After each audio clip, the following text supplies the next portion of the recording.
regions as retaliation for North Korea's recent action of sending over 1,000 balloons filled with trash and manure across the border in the past couple of weeks. Ukraine claimed that its forces successfully struck an ultra-modern Russian warplane stationed at an airbase nearly 370 miles from the front lines. The opinions expressed on this program are those of the host or guest and should not be interpreted as statement of fact. Independent fact-checking and corrections. Don't talk to me till I've had my coffee. Can we get a cup of coffee in here, please?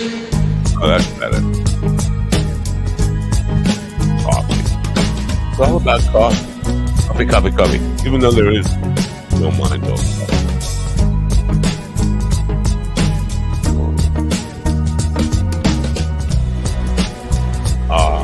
coffee. Coffee.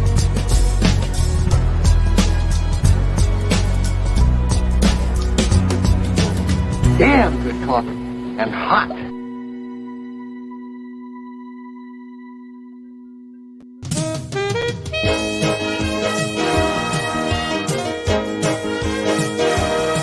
I don't know. My dog is your mind's best friend.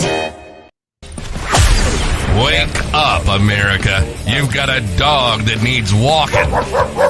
That's right, sunshine. Just put on a big pot of strong coffee and get ready to type your little hate mail with your opinions about kumbaya and flat earth insanity.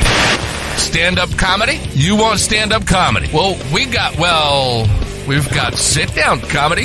It's time for Coffee with the Dog. You make me laugh. Yeah. I make you laugh. Me. Funny guy. I'm all out of fucking jokes. That's it. I had 2 jokes. That's it. I only used them both yesterday. After that, you're on your own. And you're on your own, which is now. What do you got? You got a fan. No one to shut up. Good morning, you people. It's Tuesday. Tuesday is the worst day of the week. Hopefully today will not be the worst Tuesday, but it's still a Tuesday. It's Tuesday, June 11th, 2024. We'll try to make it a better day. Look, I'm changing my attitude already. We got a couple of white dudes for you today. Very interesting white dudes. We're going to talk about the work ethic of happiness. Yeah. How you, from a happiness coach who also happens to be a criminal lawyer and like a spiritual dude, a Jesus Tao Buddhist. That's kind of weird. If you ask me, to have all that kind of stuff and be a criminal attorney and a hippie and a football player, and I just don't know what to make of it all. But we're going to talk about how to get happy. What do you think? Happiness coach? Yeah. Do I look like I need a happiness coach? I need more coffee. That's what I need. And then in the second hour, we're going to talk about something else, the work wars, the Great Resignation. How it's called the Revenge of the Worker, and the book he's got out is called I Quit, which I have done many times, and I love. There's nothing. Well, I shouldn't say nothing. There are a few things, but not a lot of things. Better than saying I quit. Fuck you, I'm out of here. Take your job and well, you don't have to go to that extreme, but I always do because I'm an extremist type of guy. Anyway, a lot to talk about today, including North Korea sending shit balloons. Now, we knew they were sending trash balloons to South Korea, but shit balloons is a whole other level. And it's so like Monty Python, 15th century tactics, war tactics. I know what we'll do. We send them shit balloons. Now, what if the wind changes direction? The wind does change direction sometimes. I guess they didn't think that through. But in retaliation, so North Korea is sending shit balloons to South Korea, hoping, I guess, they'll burst and fall down. You got shit on you, South Korean.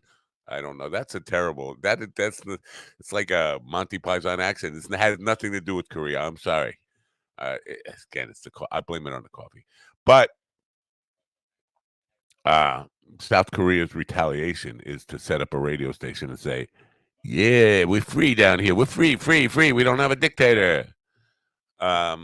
Me, I'd rather just like put a big fan up, send your balloons back. That's what I think. Ultra modern is a word I heard. I don't know if you listened to that 60-second news thing in a minute, but ultra modern worship. Like, what's the difference between modern and ultra modern? Oh, that one is ultra modern. I don't know. Anyway, me personally, people are so fucking weird. And yes, I'm fucking weird. I know that. By the way, I just want to say to people at WRIV, if I ever get on terrestrial radio again, I promise not to say fucking without a 7-second delay.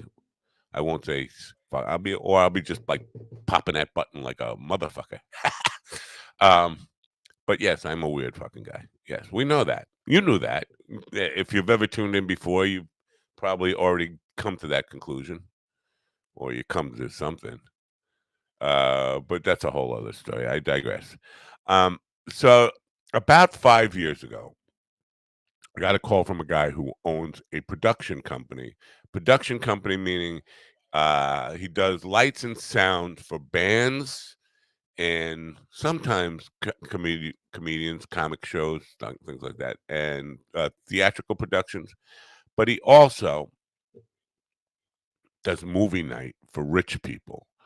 And what that means is, you go to their mansion, you set up a screen, a movie screen by their gigantic pool, and you operate a popcorn machine. That's what he does for productions. But there's big money in that. Anyway, this is like 5 years ago. He called me. He got my resume, I think off of like Indeed or something. And he says, yeah, I noticed you kind of scaled back. You're not working as much. If you got some free time, I could use some help. Part-timers, because we a lot of this business is young men who a little flaky. I said, sure, I would do it for. Now, here's the deal. He wanted me to, do freelance productions, which basically means driving a truck full of equipment to go set up sound equipment or video equipment for a production, or to these houses to do, movie screenings for rich people, set up a movie screen and a popcorn machine for $750 for a 4-hour shift. Yeah, it sounds good. I'll do it, sure, but I'm not doing it. I'm not doing it every day. I'm not doing it. If I said at the time, if I can do like 2 a month, that would be plenty for me because I am really on the slacker side of life. He said, sure, I could just use the help whenever somebody doesn't show up or something. We could use the help. Okay, so he has his woman administrative assistant call me, and she hates me. She hates me right from the start. So she said, she asked if I could work that Friday. I said, what time? She didn't want to tell me what time because I had a gig or I had a morning show or something. I said, I need to know what time. She asking what time the thing was enough to set her off that you'll never work with me again. All right. I never worked with you in the first place. I didn't come looking for a job. You called me. So yesterday she calls me and she doesn't remember, but I remember. I remember everything. And she called me and she's asking, I see you do some video editing and production stuff. We need some help. Would you be willing to come work for us? I said, sure, I would, but I can't do it a lot because I'm an old man. It reminds me of the line from The Natural. People retire at your age. You're not a rookie at your age. You retire at your age. And that's where I am. I'm way past that. I'm deep into retirement now, except for this and the band thing. And running websites and all that kind of crap. Anyway, she says, well, what's your availability? I said, I can't tell you right. Like I'm available Monday, Tuesday, whatever. I'll send you my calendar. Oh, that'll be fine. So I send her a link to the calendar. This calendar stuff is getting redundant, by the way. But so I send her a link to the calendar, and then she texts me back. We don't work that way. That's not how we. You called me. You're angry at me because you called me asking for help, and I said I would be glad to help when I could, as time allows. She said, and then she wrote back, well, you really should take a full-time job. Take the full-time job. It's like, thank you for that advice, but I don't want a full-time job. I couldn't handle a full-time job. It would break me. I would be dead in the first week. I'm too old. I'm frail. I am weak. You hear my voice? I'm like Jordan Peterson, for Christ's sake. Anyway, so people are weird. That's all I'm saying. It's like, don't. So I finally, I told her, you lose my number. Don't call me again. So anyway, today we're going to meet a happiness coach, and nobody needs a happiness coach more than me. I don't know, maybe Steven or GD. Ron certainly could use a happiness coach because he's not here, not happy enough to show up. Anyway, we're going to play a commercial for, guess what? Guess the commercial and you'll win a free trip. A free trip, that is. Actually, you don't guess the commercial. I'll just tell you what it is. It's Mind Bloom. Check it out. Mind Bloom is helping people achieve life-changing clinical and personal breakthroughs, alchemizing both the psychedelic medication, psychiatric care from psychiatric clinicians, coaches, we call psychedelic guides, and a lot of content and meditations and programs into this really transformational experience that, because it's delivered at home, costs a lot less and is a lot more convenient for people to receive.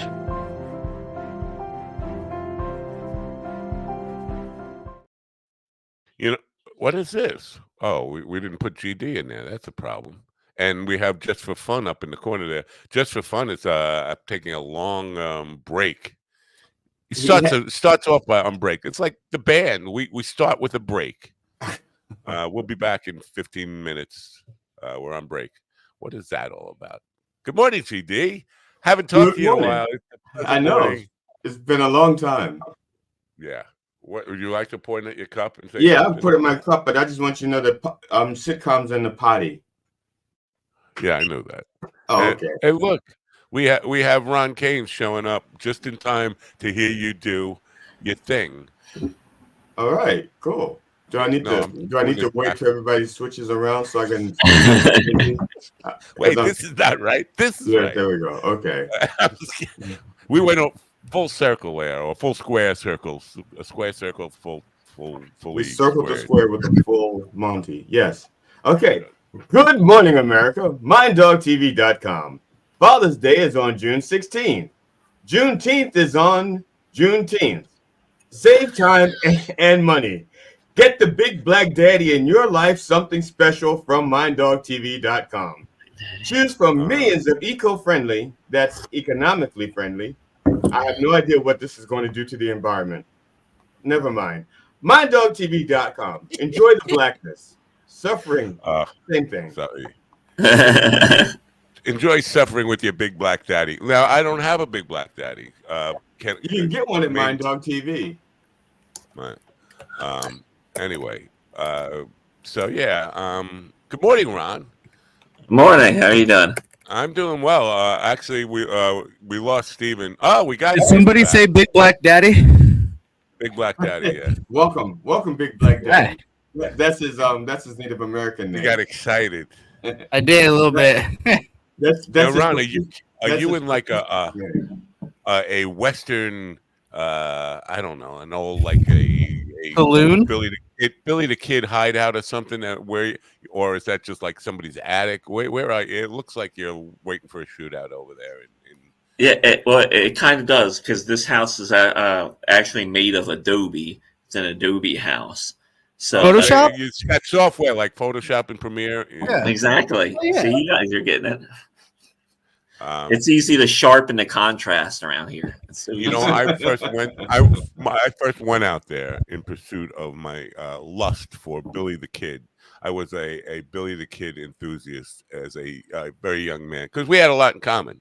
He was from New York. He was a runaway, born in New York City, runaway, ended up out there. So I went out there as a very young man. I just fascinated by the whole life of him. But then I realized that he was 100 years old at the time. He's 100 years older than me, almost to the day. And he's still the biggest rock star they ever had in New Mexico. He's their like state celebrity. He's like Billy Joel is to Long Island, New York.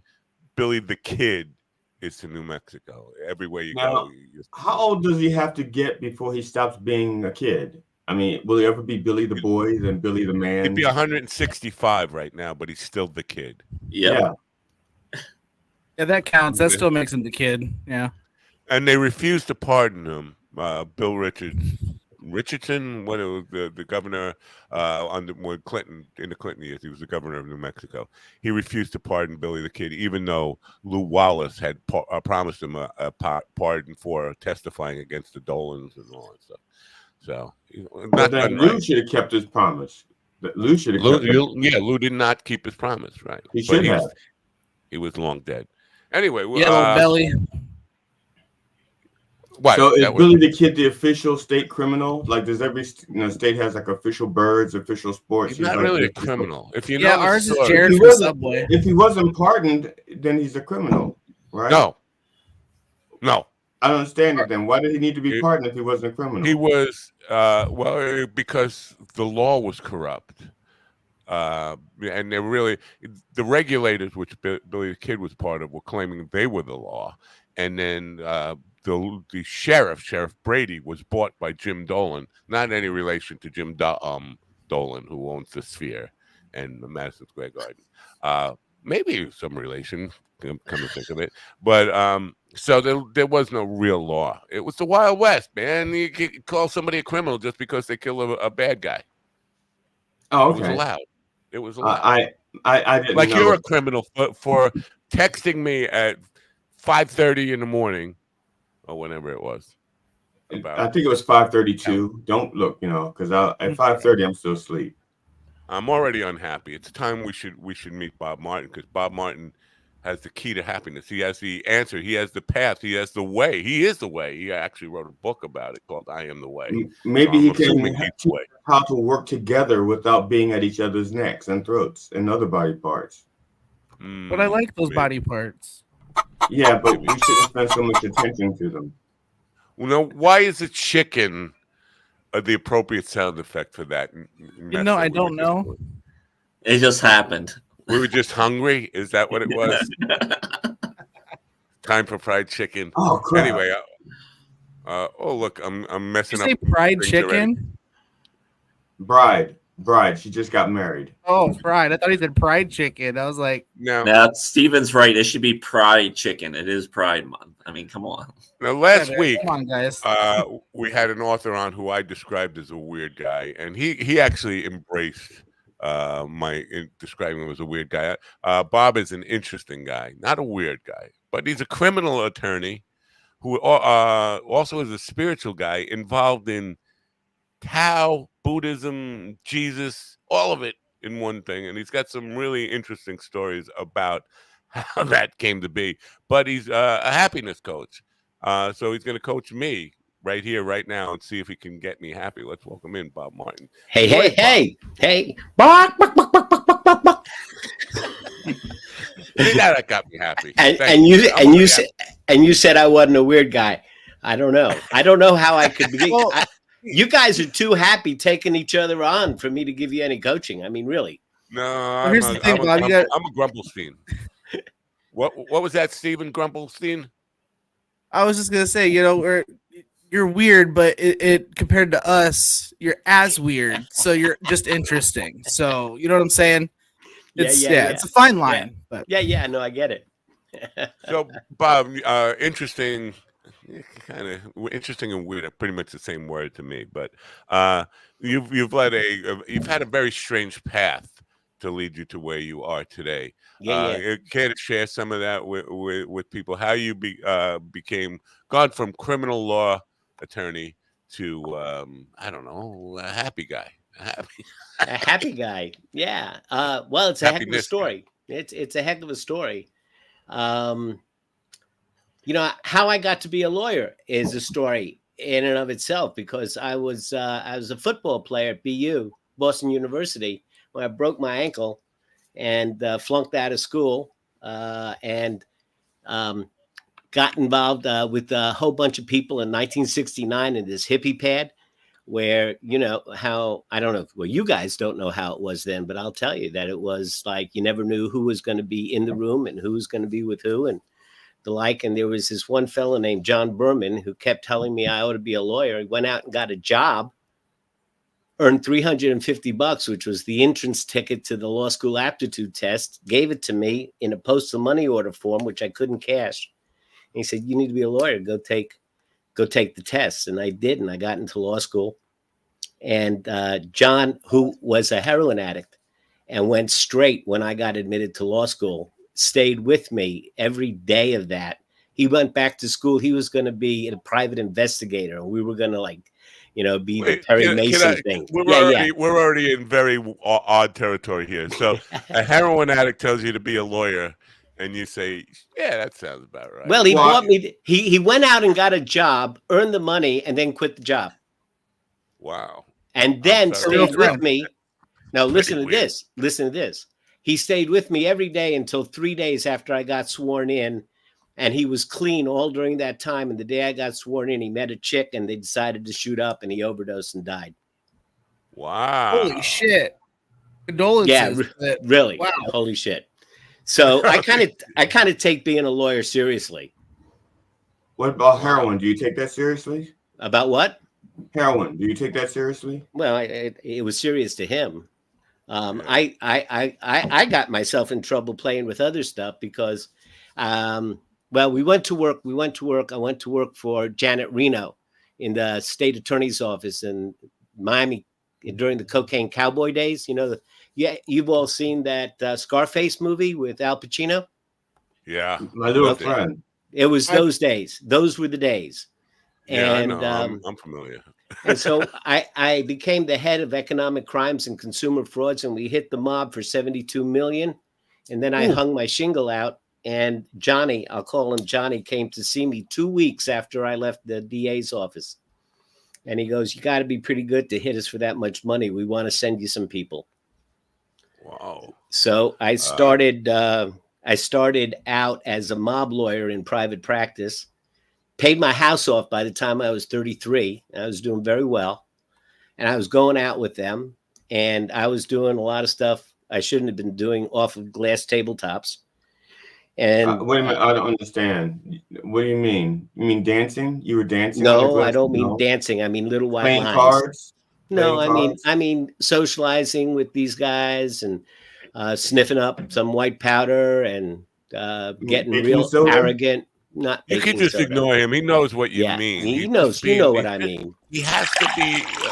It's just a attention whore. It has to be about him. If not cocaine. Yeah, those were the days.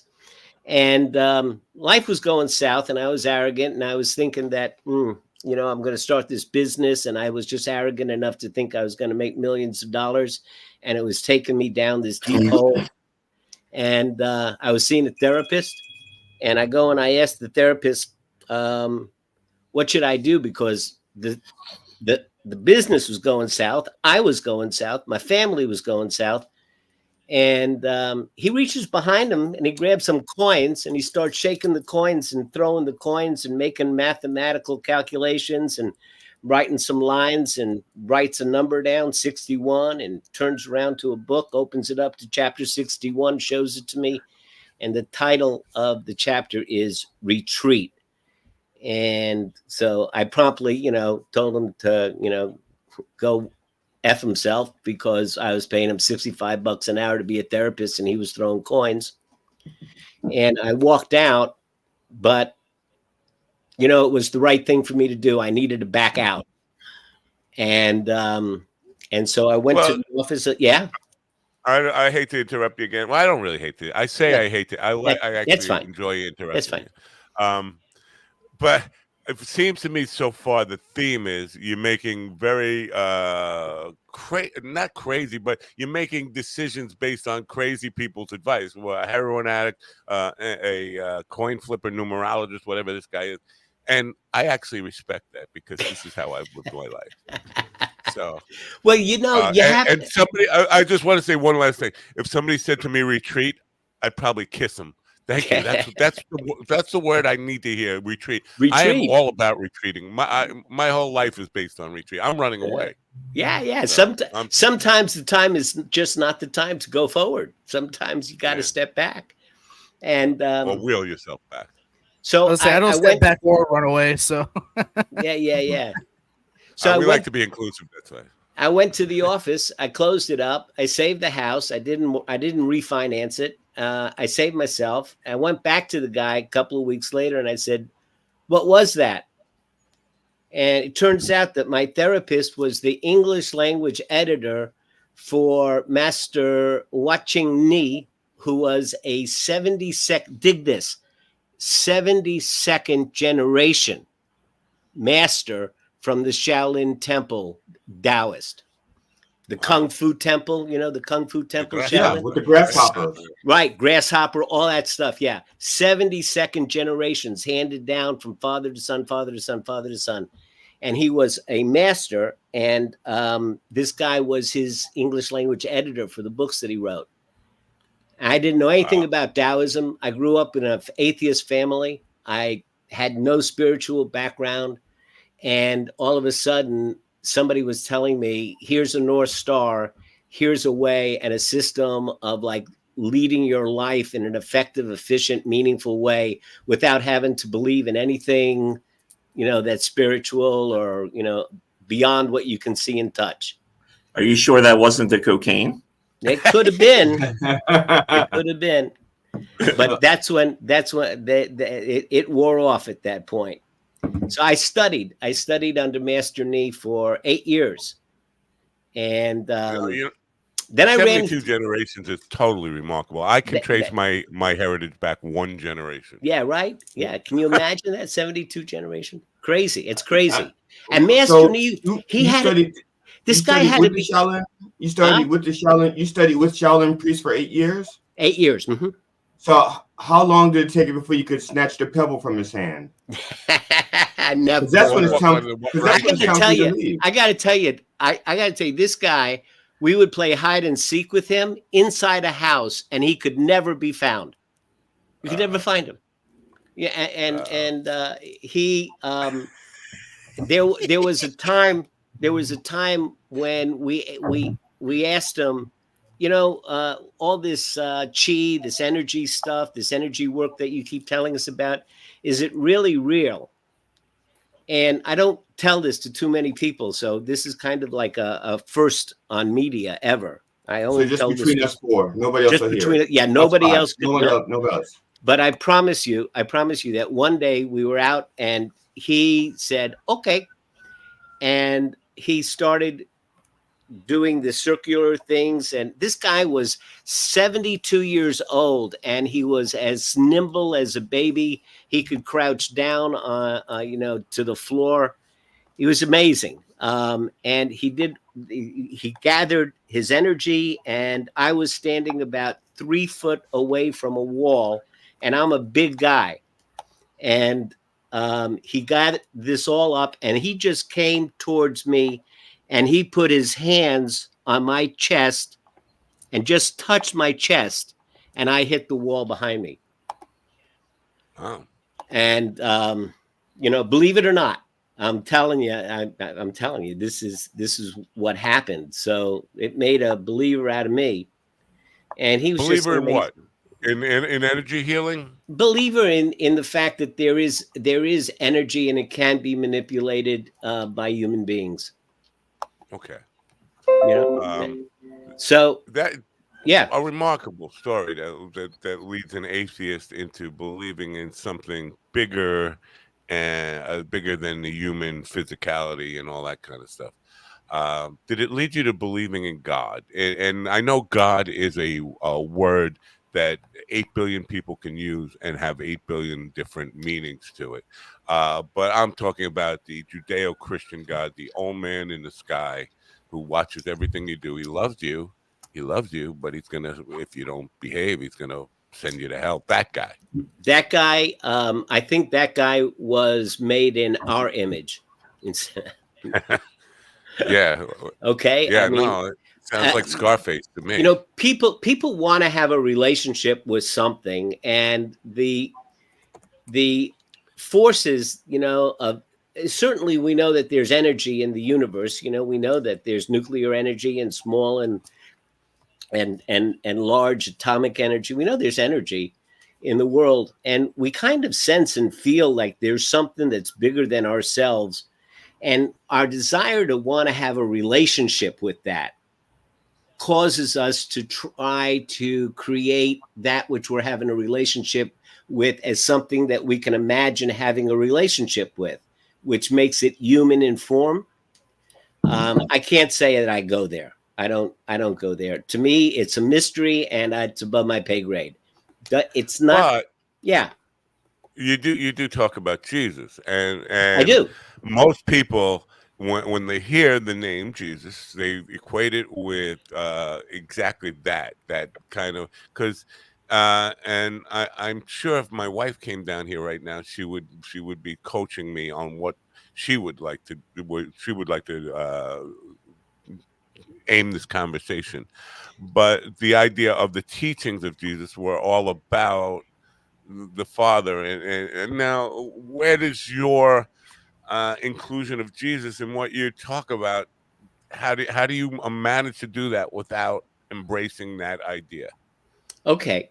So if you look at the Beatitudes, if you look at what Jesus was teaching with the parables that Jesus teaches in the Bible are absolutely mimicked in the sutras that were written in the East thousands of years before.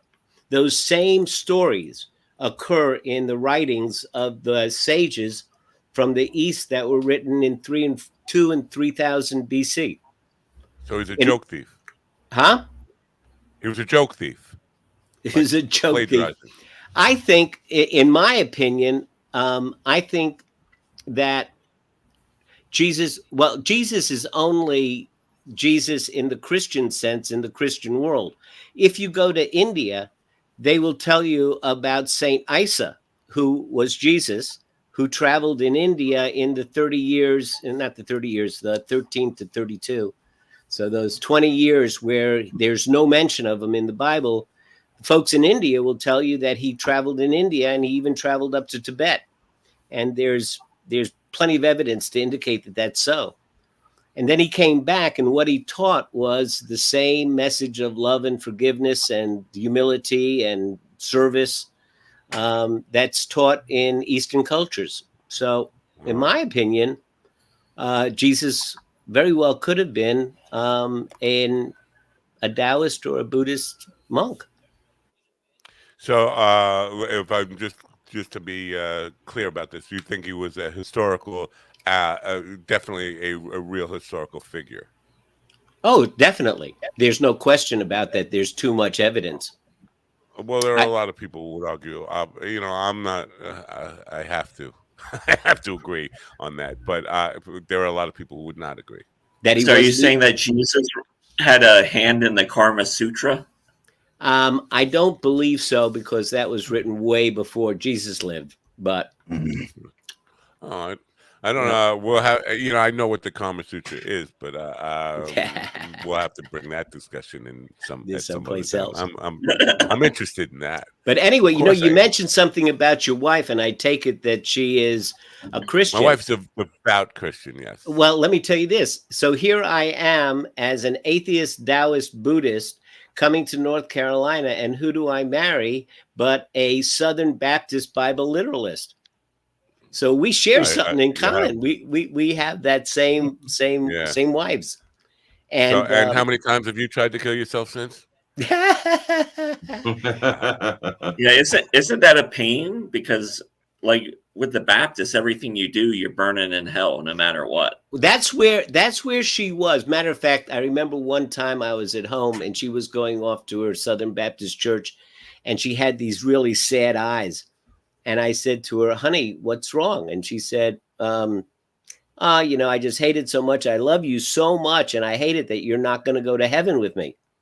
It's a Bill Burr bit, yeah. And I said to her, "Well, I hate it that you're not going to be reincarnated with me," upon which time she slapped me. But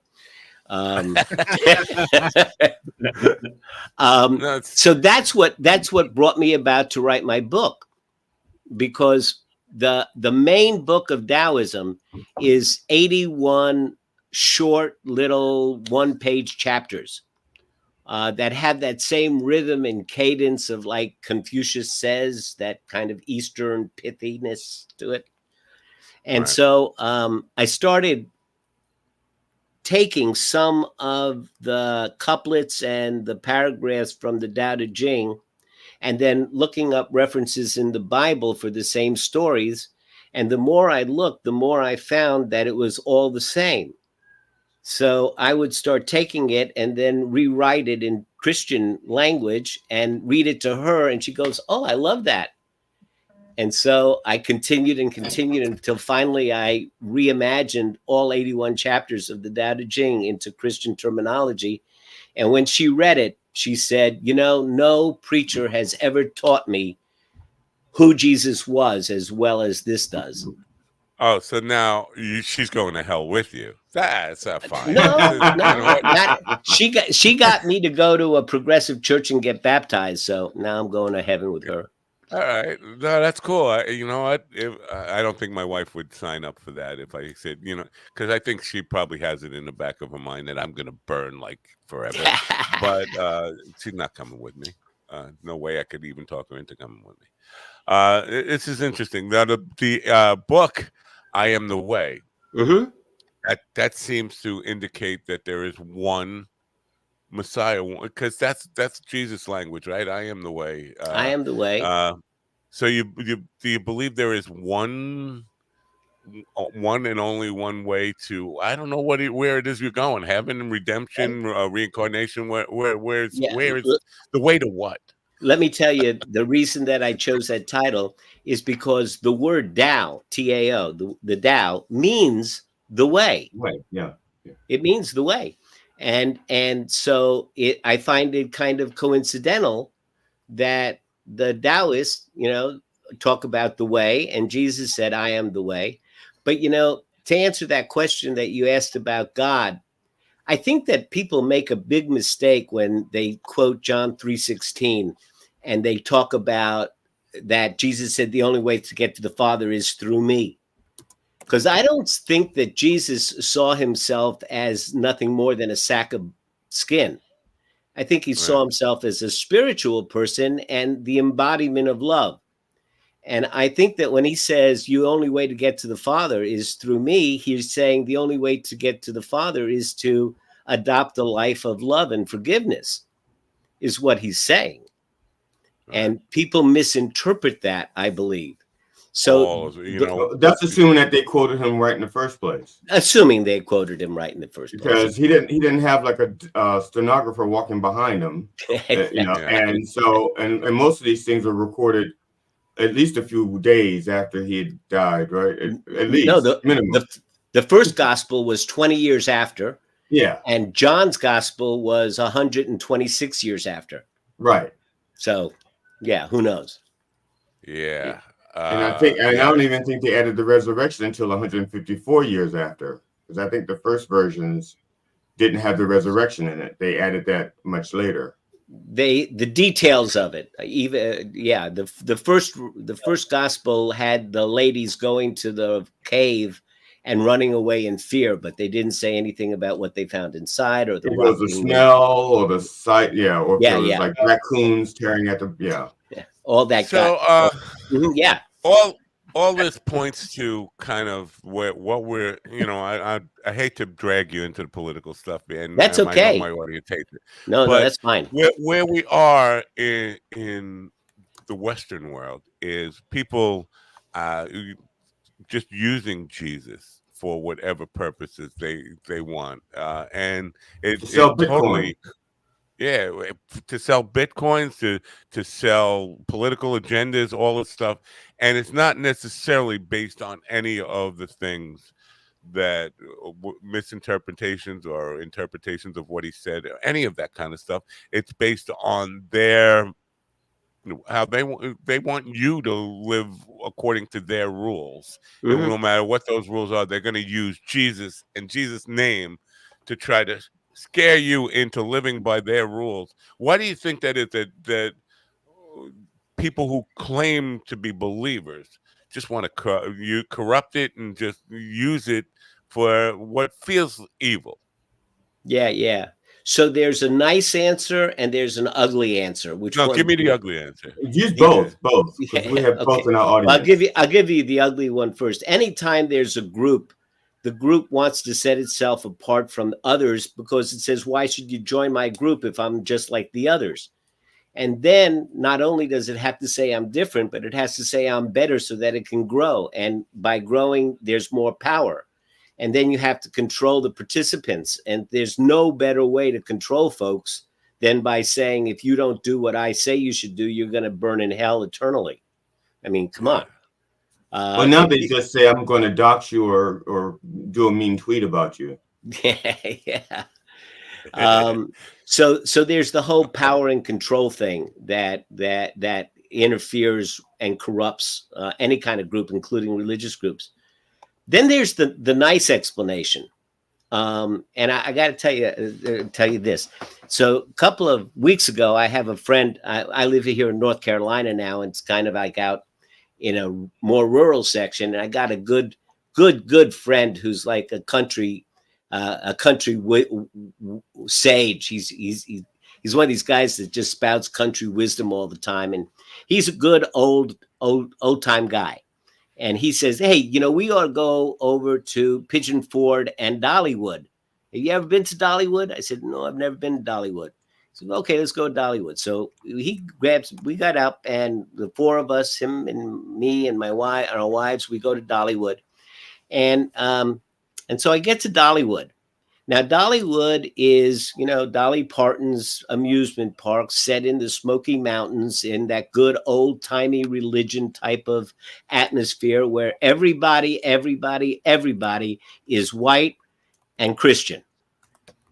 And as I walked around Dollywood, I saw that the people there were genuinely happy. They felt happy and free and at home and comfortable and safe. White people, isn't that white people? I would be happy too. I'm understanding. The only blacks that were there, the only Asians that were there were the ones that were in service.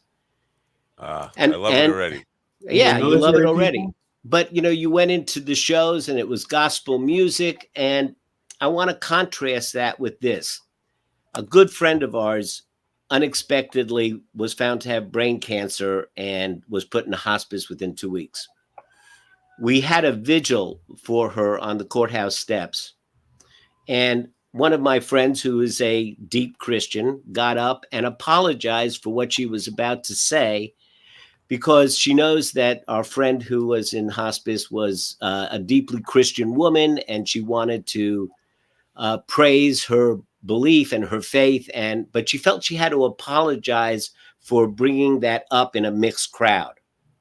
Now, when you go to Dollywood, nobody would ever apologize for what she said that she had to apologize for.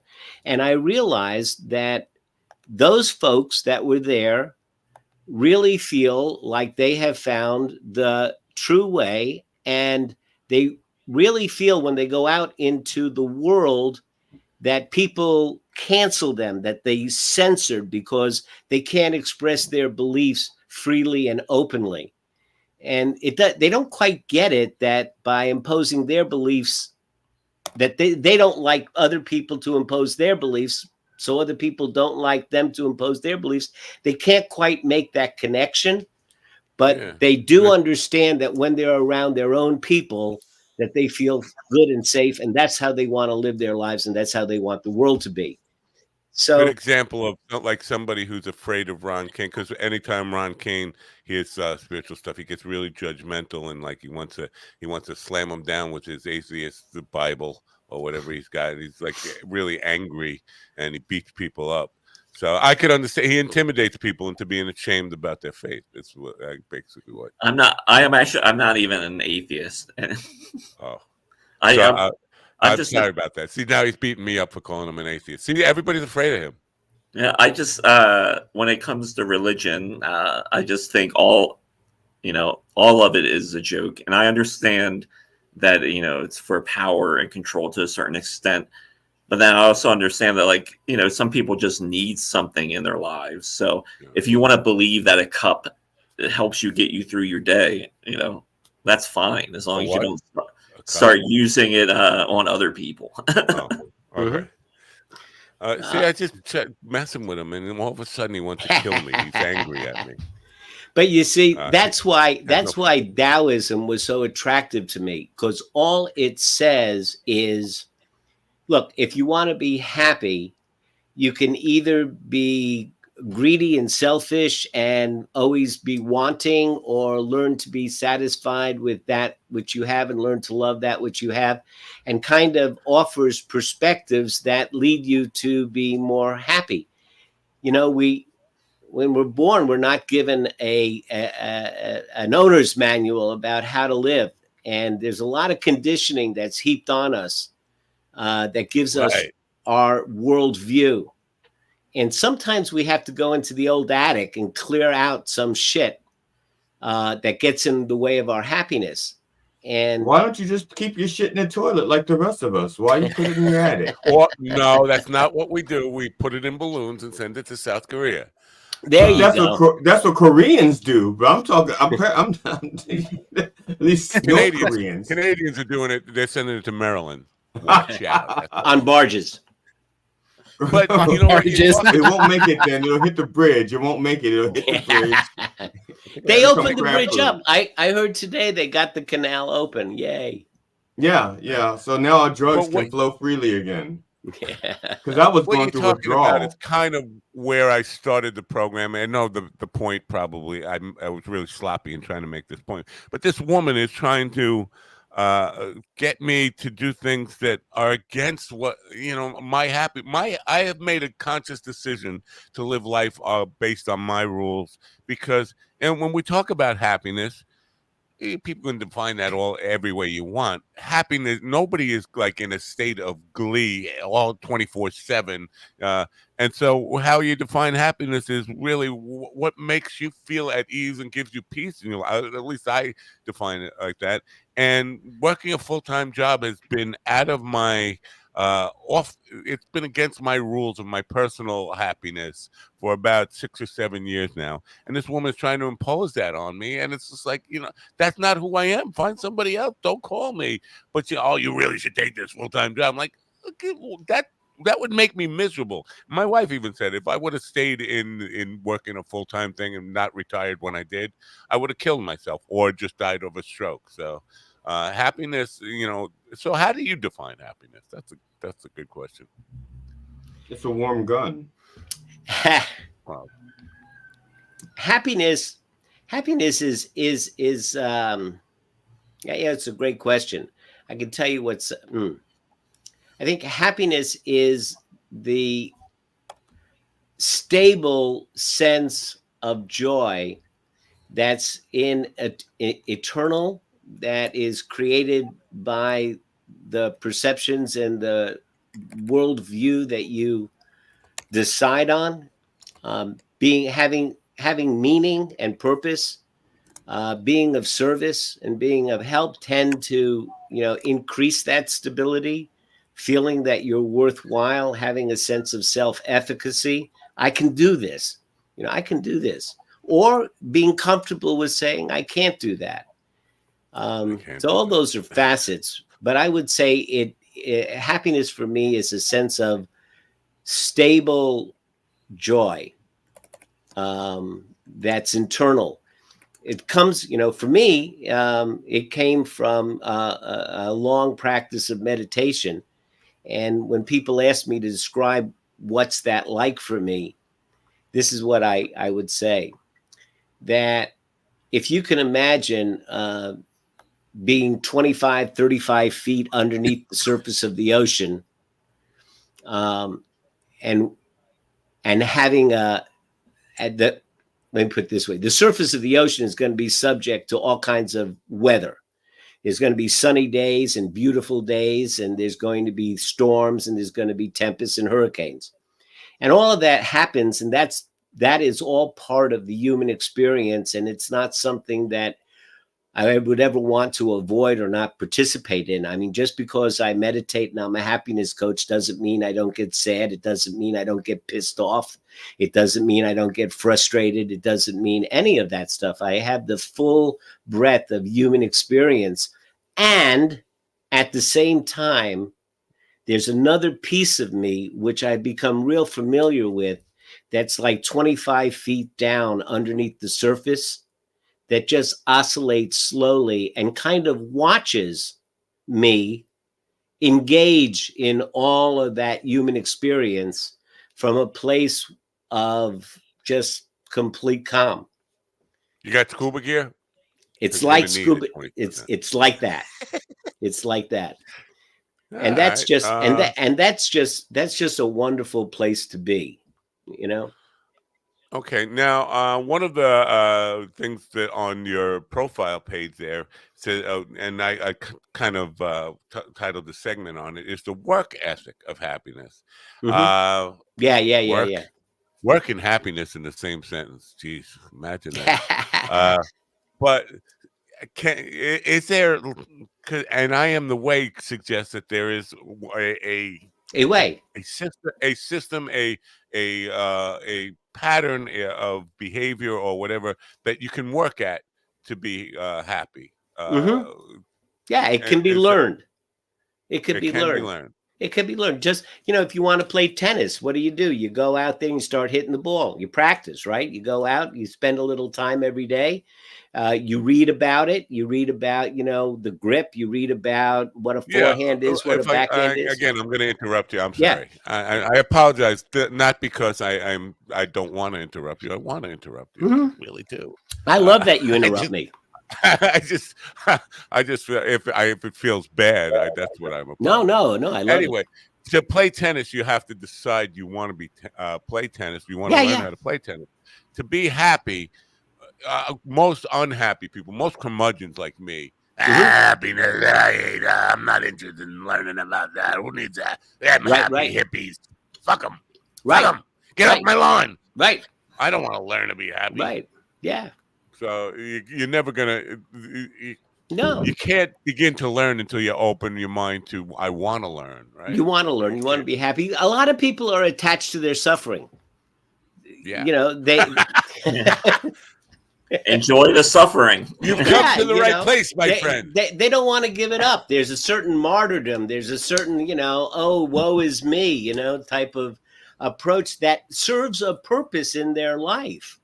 It serves a real purpose in that life. And until they find that some other behavior replaces what that serves, they're not going to want to change. We often say, like when, in addiction work, you often say when the pain of continuing to use becomes greater than the pain of stopping, that's when you'll stop. Well, the wise people, the great philosopher, my people, the Papoosatuck people, we say smoke them if you got them. Now, the great philosopher Captain Kirk said, "Need my pain." So well, that's kind of I want to ask you, because you say people use that and it can be, I don't know, useful in some way. Our kind of tagline here is enjoy the suffering, and I think most of the great teachers would say that suffering is an essential part of life. It's how we learn. You learn more from your mistakes than you do from your great successes and all this stuff. So do you think suffering is a necessary part of the human condition? Well, suffering is kind of a word of art, because when you use it in a common way, it kind of relates to the same thing as pain. But in Eastern thinking, in Buddhism and Taoism, suffering has a very particular meaning. And they would say it this way, that pain is a part of life. There's no question we're going to suffer pain, emotional pain. We're going to suffer heartache. We're going to suffer physical pain. We're going to get cut. We're going to break bones. We're going to not get jobs. We're going to be passed over. We're going to be ignored. All of that creates pain.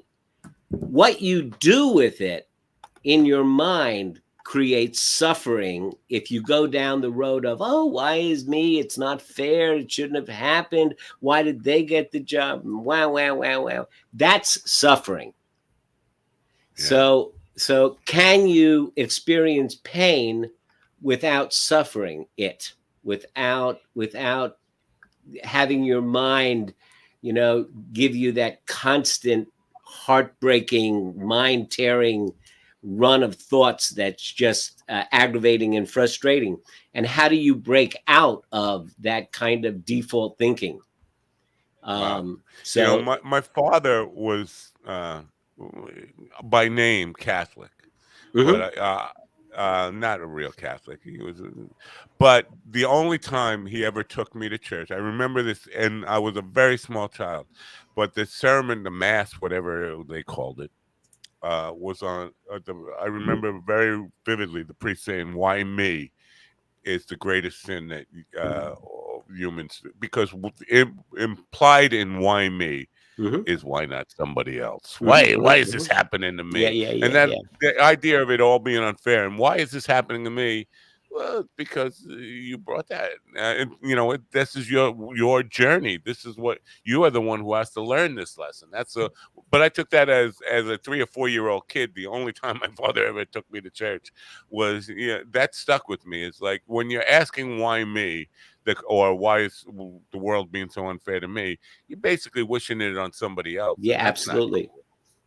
Absolutely. Now, or you could say, well, why at all? Why at all? Yeah, I always like to say, why not GD?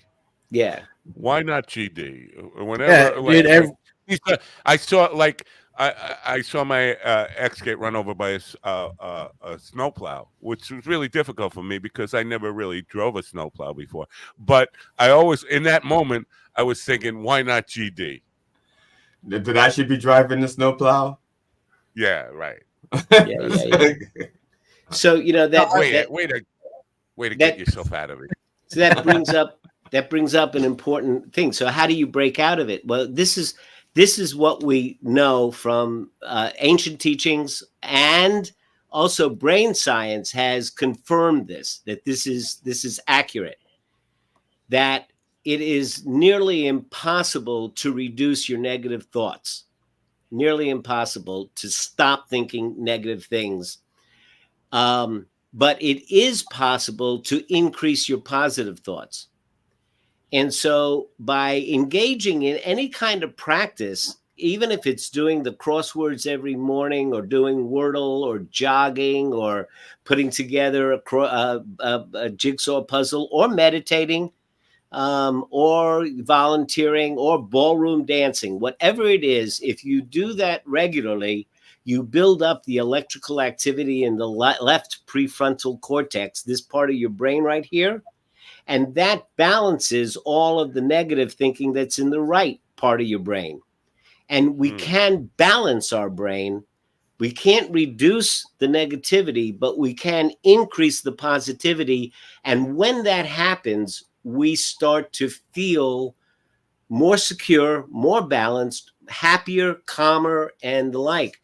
And so because the world gives us such a barrel of shit all the time, it's constantly stimulating the right side of the brain. If we don't do something intentionally to increase the activity in the left side of the brain, we go down a rabbit hole. And all right, we are getting close to where we have to wrap this up because we have to get to the news and bore the crap out of people. Okay. But is it possible balance is important? Is it possible to be too positive? Overwhelm your no, it's not. All that happens is that you become you may perhaps get more spiritual. You may perhaps be more inclined to do more service and volunteer work and that kind of thing. Or become more annoying to your friends. Yeah, possible. Well, is it possible to be so positive that you're delirious? Well, Yeah. you don't want to be unrealistically optimistic. I've had to can a couple of people from this program because they were just like kumbaya, and it's in the actual opening of the show because of, I mean, everything. All you have to do is think positive thoughts, and things will work out for you, and all that kind of stuff. It's like that's a bad message. That is a bad message. No, it's balance. Because the right side of the brain is all about survival. It's all about making things happen. It's all about getting things done. It's all about moving through and punching through and doing what's necessary to make things happen. The left side of the brain is creativity and all of the things that give us joy and the like. We need both. We have to have both. There has to be balance. Right. The name of the book is "I Am the Way." I'm going to struggle to try to read that tagline, the subtitle there, so I'm not even going to bother to do it. It's "I Am the Way." It's available at IamTheWayBook.com. Bob Martin has been our guest this morning. Bob, Can I tell you one more thing? Just real quickly. I just finished writing a 42-page primer on meditation, what it is, what it's not, how to do it, the whole 9 yards. It is a free ebook, and if anybody wants to email me, I'll be happy to send it to them free of charge. Beautiful. What is the email for people? I will put it in the description, but if you want to mention it now. It would be I am Bob Martin. I am Bob Martin. Okay. At gmail.com. Okay. Cool. Well, Bob, thank you for being here. Good luck with the book. And you know what? If you want to come back sometime, we could further this discussion. I enjoyed it a lot. I'd love to come back. I would love to come back. You guys are a blast. You guys are a blast. I'd love to come back. You should see us after we've had our drugs. Mine are just now kicking in. Let's go. Have a great day. Bye for now. Yeah. Bob Martin, folks. Now Ron was trying to hide his. I like his version of happiness. It reminds me a little bit of my version of happiness. Which is your version of happiness. Well, like I'm considered a fairly positive guy, but it's because I have said you are the most positive person we've ever had on the show, and but I've also said I've chucked a couple of guys for being too positive. So but like what he said, like you have to have that balance of negative things and negative happenings in life to kind of balance things out. And it's one of the reasons, like, the way I make myself feel better is I reach out to people to make sure they don't feel like shit. You know what I'm saying? Yeah. You're a teacher, and I find you attractive. See, now that's a positive statement. Big Black Daddy Kane, I appreciate that. You got me stroking my big black microphone over here thinking about it. Stop it. All right. We'll get to the boring news, but I'll end up bombing them pretty quickly. I'm getting more and more frustrated with it. I want salacious news. Give me the salacious news, Alan. Don't give me this. We need a TMZ news section. Oh, God. His news is generated by AI. You're not going to get the good stuff.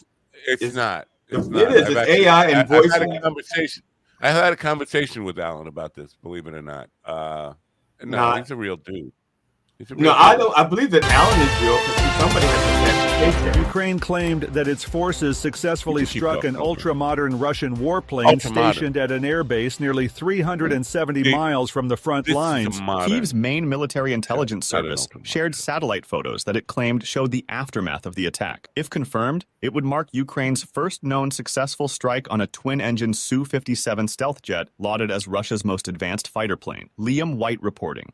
South Korea resumed its anti-North Korean propaganda loudspeaker broadcasts in border regions as retaliation for North Korea's recent action of sending over 1,000 balloons filled with trash and manure across the border in the past couple of weeks. This move is certain to anger Pyongyang and could trigger retaliatory military actions as tensions between the war-divided rivals escalate while negotiations over North Korea's nuclear ambitions remain at a standstill. Kim Jong-un warned that South Korea's action created a prelude to a very dangerous situation. Joseph Eckerson reporting. French President Emmanuel Macron declared his intention to dissolve the National Assembly and call for a snap legislative election after his party suffered a resounding defeat in the elections for the European Parliament. In an address to the nation from the Élysée presidential palace, Macron stated, "I've decided to give you back the choice of our parliamentary future through the vote. I am therefore dissolving the National Assembly." He announced that the vote would take place in 2 rounds on June 30th and July 7th. Paul Gomez reporting. Centrist Israeli Minister Benny Gantz declared his resignation from the emergency government, citing a lack of strategy from Israeli Prime Minister Benjamin Netanyahu as the reason behind his decision. During a televised press conference, Gantz announced his departure from the coalition government, taking with him his state party and the seats it controlled in the Knesset.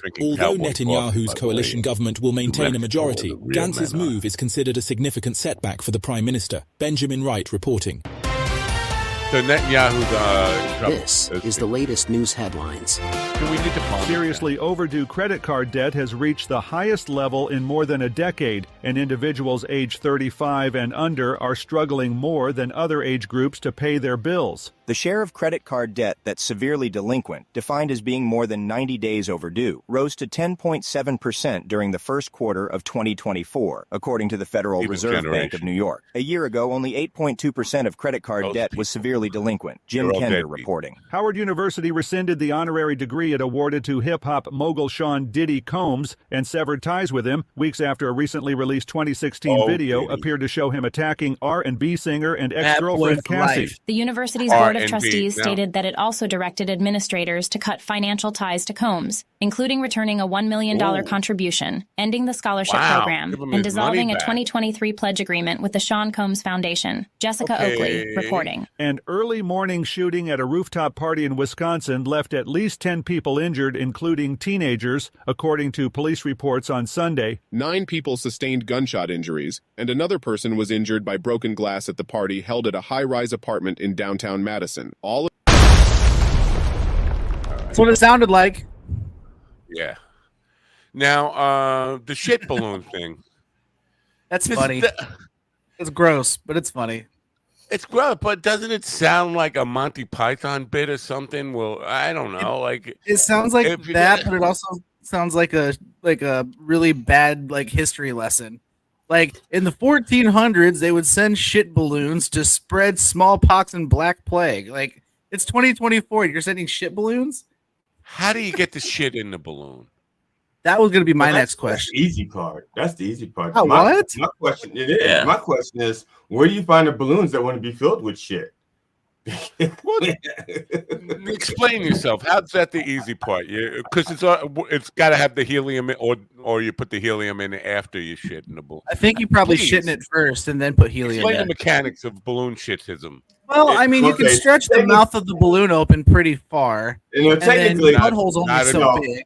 It's not a literal shit balloon. What it is it's like a bucket with shit in it, and the buckets are being floated by balloons. You need to explain that because I was thinking it was like a balloon. That's because they went with the literal translation from North Korean into English, and so they translated into shit balloons, but actually it's and it's baskets with balloons attached to them filled with shit. Okay, and it's lost in translation. That's anybody who speaks North Korean knows that it's a failure of Alan to just Alan fucked up.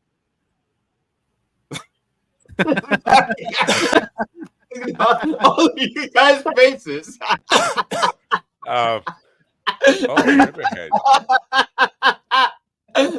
Now you say speaks North Korean. You say North Korean. Is there a difference between North Korean? Do they have separate languages? Yes, but it's what it is. It's not a different language. It's just like when the North and the South seceded from each other. The people in the South, in order to distinguish themselves from the people in the North, especially during the war, they started adding twangs and shit like that, just so they would know their own time. Yeah. So is this such a thing as an ultra modern shit balloon? Oh yeah. Ultra, yeah. Those are the shit. That's the shit that's actually collected using Senecot. And then dropped in drones. Well, not the tribe. We are not at the war with Shinnecock tribe. my people are at war with the Shinnecock. No, not the tribe. No, I'm talking about the plant. The laxative. Who the fuck is calling? Don't call me during the show. It's probably that woman. I think it probably is that woman because Put her on speaker. Let's put her live on the air. I would. Believe me, I would if I could. Not in the moment though. We need to monetize every moment of life. Let's go. That's true. Thank you, Bert. So yeah, I think I'm joking. I'm gonna live stream taking a shit here in about an hour. Now, first of all, the Macron, is that Macron? Well, how the fuck do you say his name? The French guy, Macron. They had an election. It didn't go his way, so he said, "I'm going to wipe out that election and give you the right to vote. They give you the power to vote." Well, we just have to vote. We just voted on what we wanted. It didn't go your way, and you're saying, "Well, you know what? I'm going to do the right thing and let you vote." If somebody, well, at least he's not stealing the vote.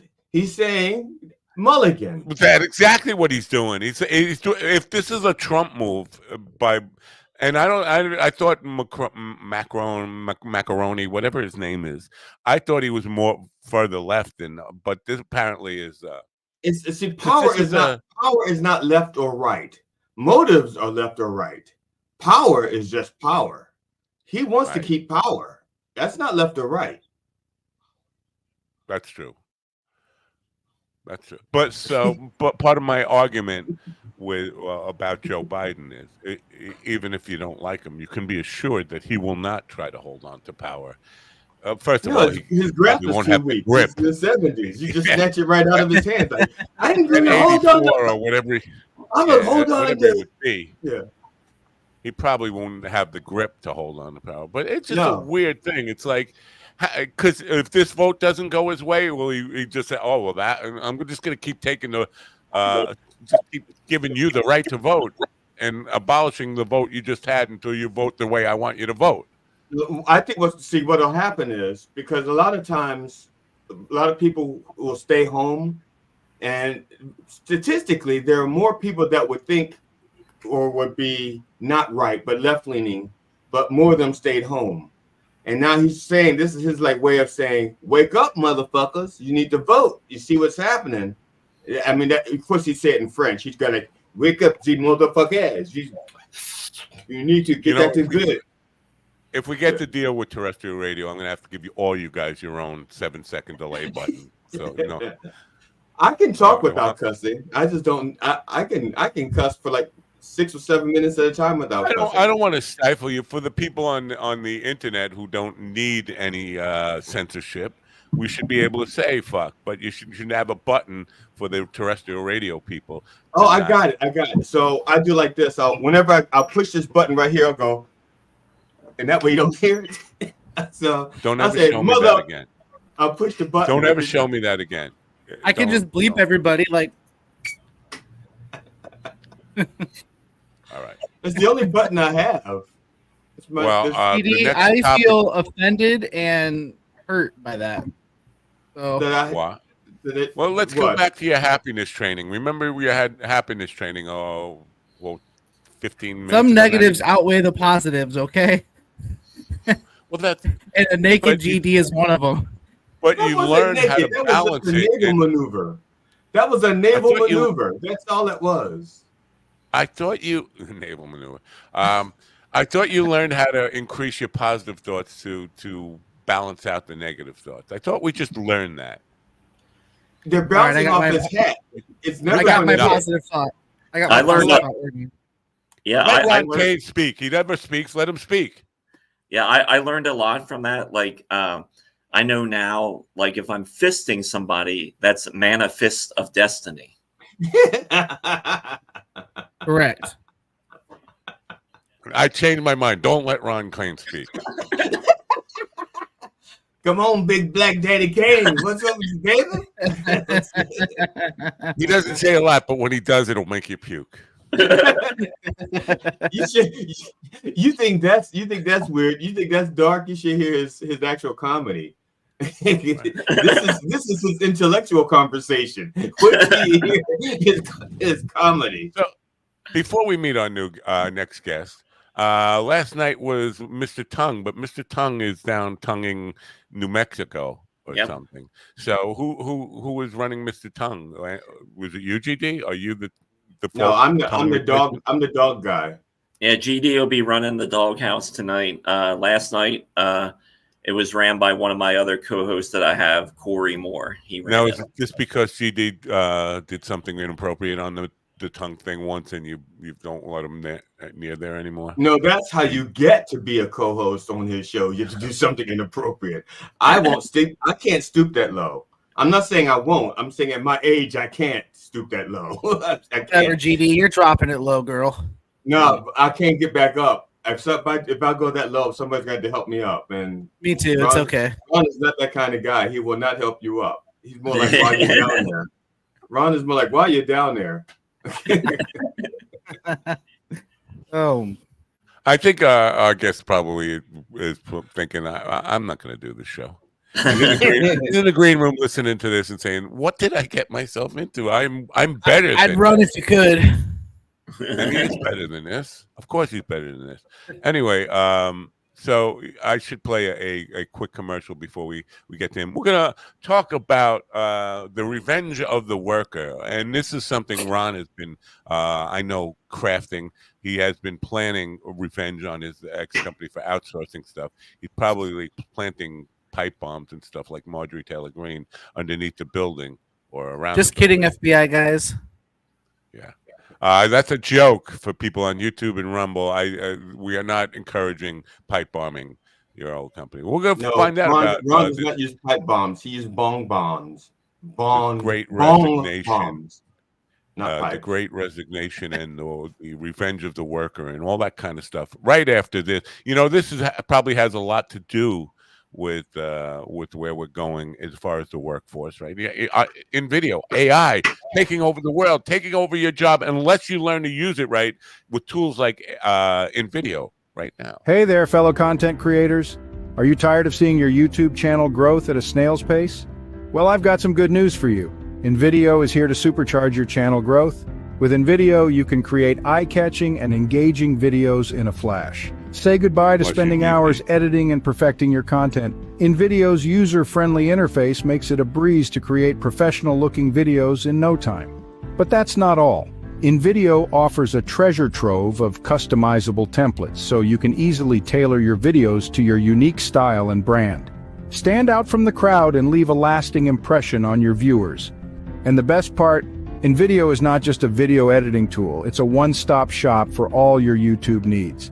From creating thumbnails to adding subtitles, InVideo has got you covered every step of the way. So what are you waiting for? Give your YouTube channel the boost it deserves with InVideo.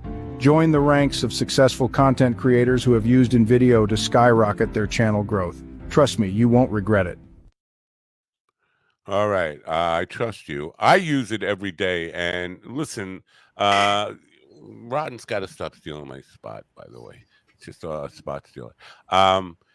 You can either learn to work with the AI tools that are available, or you can choose to lay down and die, because the world is, if you want to make money, you want to support yourself, you got to adapt the tools of the future. I mean, this is just common sense. You can't just say, well, no, I'm going to stick to blacksmithing because the world is going to need blacksmiths. And they are. They just won't be making the same kinds of shoes. Well, we call them whitesmiths where I come from. That's because all the blacks have been run out of the neighborhood. That's exactly right. And we're going to continue to do that right here, right now. Oh, I'm sorry. I like that one. Anyway, Scott Rupp. Now that's I said ran out. I said ran out of your neighborhood. And that's not true. They were escorted out. Okay. By force. Yeah.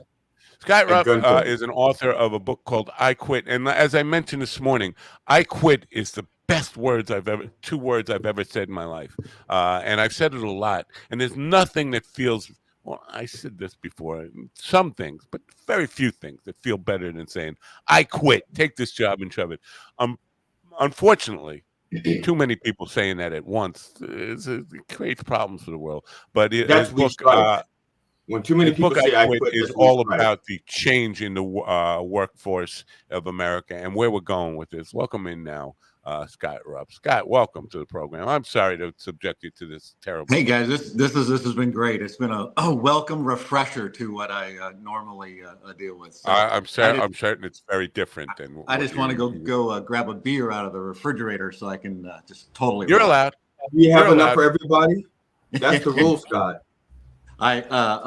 Yes, I do have enough for everyone. So everybody, party at Scott's house. Woohoo! Let's go. That's right. Don't put your address out there. We'll be there. Let me show the book. I Quit. Yes, I love I Quit. I said I quit many times in my life. I didn't. It wasn't like a recent thing, pandemic inspired. I started saying I quit at like 15 years old. But back in the 20s, a very strange thing. Yeah, I like being able to quit, but again, as I mentioned, too many people doing it at once. That's not good for anybody. How does the world move forward when nobody wants to work anymore? Well, I mean, I would say when in August of 2021, when 4.3 million people just up and quit their job in 1 month, I'm going to argue that was a great thing because that is what got people's attention. When you have that many people that just exit the workforce, at one time, it sent a pretty big wake up call to, companies, managers, leaders kind of going, what's going on in the mind of the modern worker? And they were fed up. I mean, you said it earlier. It was kind of a collective up yours from, employees to their employers saying, I'm not going to do this anymore. And then what we're living in now is this huge disconnect between employees and employers and what they want and what employers think they want. And until we get that resolved, you're going to have a very tumultuous labor force, and the future of work is very uncertain. You say until we get that resolved. Do you think we will get that? Because if I can allow myself to finish that sentence, do you think we will get that resolved? Because my thinking is we've come into a place where people take jobs and they become careers, but they had no intention of ever connecting with that. It was nothing more than a paycheck or a way to support themselves, but they have no real connection to that business. They don't really care about that business. It means nothing to them other than that paycheck. And I think that's what caused this feeling of, I'm sick of this company. I'm out of here, because they never were not sick of it. They were excited when they got the job, but they were thinking in terms of what it does for me, not in terms of how am I connected to the purpose of this company. Do you agree with that on any level? And do you think we can come to a place where we resolve that issue that you're talking about, that up yours, I'm not doing this anymore? Right. Yeah, I do think we get to a place that we resolve that, and I think you're spot on. Everybody was like, okay, you get married, you get a job, you got to do this, and they have no plan for their life. They're like, well, I'm working here, I guess I'll see where that leads. And then you have something big. I go back to the pandemic that kind of jolts people out of their routine. It's called a significant emotional event that happens in your life that makes you stop and go, wait, why am I doing what I'm doing? Just think you're out mowing your grass. The doctor every year tells you need to quit drinking, quit smoking, lose weight, and exercise. You ignore him for 8 years until you have a minor heart attack. And then what do? You start to exercise, you quit smoke. So what happened for a lot of people was there was this big emotional event that happened in their life, and it caused them to hit the pause button and go, well, why am I driving 45 minutes to work one way for a job I can do from my kitchen table? Why am I, working so hard to pay for all these toys in my garage that I don't have the time, let alone the energy to use? And so they started to reevaluate exactly what you were saying. Why am I here? Is this what I want out of my life? So now what employers did is they said, oh my gosh, we better throw a whole bunch more money at them, because all the employers are living in this post-World War II mindset of pay for performance. And that kind of calmed the problem for a while. But then inflation comes in with 8%, eats away all that money, and people are still going, but yeah, why am I still here? And so the younger employees, especially, they're looking for not a career of significance, they're looking for a life of significance. And the home has kind of reasserted its dominance. And so it's like, okay, I'm not going to give all this effort and time to my career. I want to have more of like a life and meaningful relationships and hobbies and a career. And that's a big, big, big change from, my generation and my parents' generation, definitely. Yeah. Well, not everybody can be a stand-up comedian, right? That's true. Or a musician. But I think what happened during this great resignation, and that's a term people may or may not be familiar with, but it's related to the pandemic or this issue that you were talking about, of people just saying, hey, I'm out, is that people did not want, they decided, I want to do what I always dreamed of. And listen, it's nice to have dreams, and I don't want to quash anybody's dreams, but we can't have everybody being a comedian, a musician in life, and everybody will, we need basic things, that jobs that not everybody necessarily wants to do or can feel connected to. So it's a tricky thing. Like, where do you draw the line on responsibility and all this stuff? Because I think Ron can relate to the idea of the big emotional thing with outsourcing AI, all that kind of stuff is putting people out of work. But then it gives you the opportunity to kind of re-examine your life and say, what do I want to do with my life, and where do I really want to focus all my energy? I only have a limited number of time, and he is putting all his effort, and he's one of the people who can justify it into his stand-up comedy career. But not everybody can do that. But I think a lot of people want to do. That's why we see 8 billion comedians now. Not all of them really understand that also is a job, and if you do it, you really have to take on the full responsibility and look at it as a profession. But so we have a lot of people who are just dreamers, who are just fed up. I don't want to go sit in my cubicle. I want to just wait on the couch and have somebody call me and ask me to play guitar for them. What we're seeing in the data is, even a lot of people, they don't have these huge aspirations for a big career, but they maybe want to. I want to be a really good fly fisherman. I want to be a great hiker. And so what the data is showing is that 20% of employees would take a pay cut for a better work-life balance. So they're really prioritizing things outside of work more, and they understand, I got to have a job, I got to go in, I got to pay my bills. Yeah, maybe this isn't, but their focus isn't on the career, the dream job. It's a life of significance and stuff. And yeah, I have to work, but they're much more willing to take less pay if they can have more free time, more flexibility, and it's a trade-off for them and stuff. So you're even seeing that in people that don't have a real dream job desire, and you're seeing it. I have a lot of friends who are very happy working, they really don't want a promotion, and they're just cool because they got things where they want them to be, and they have a very full life outside of their work.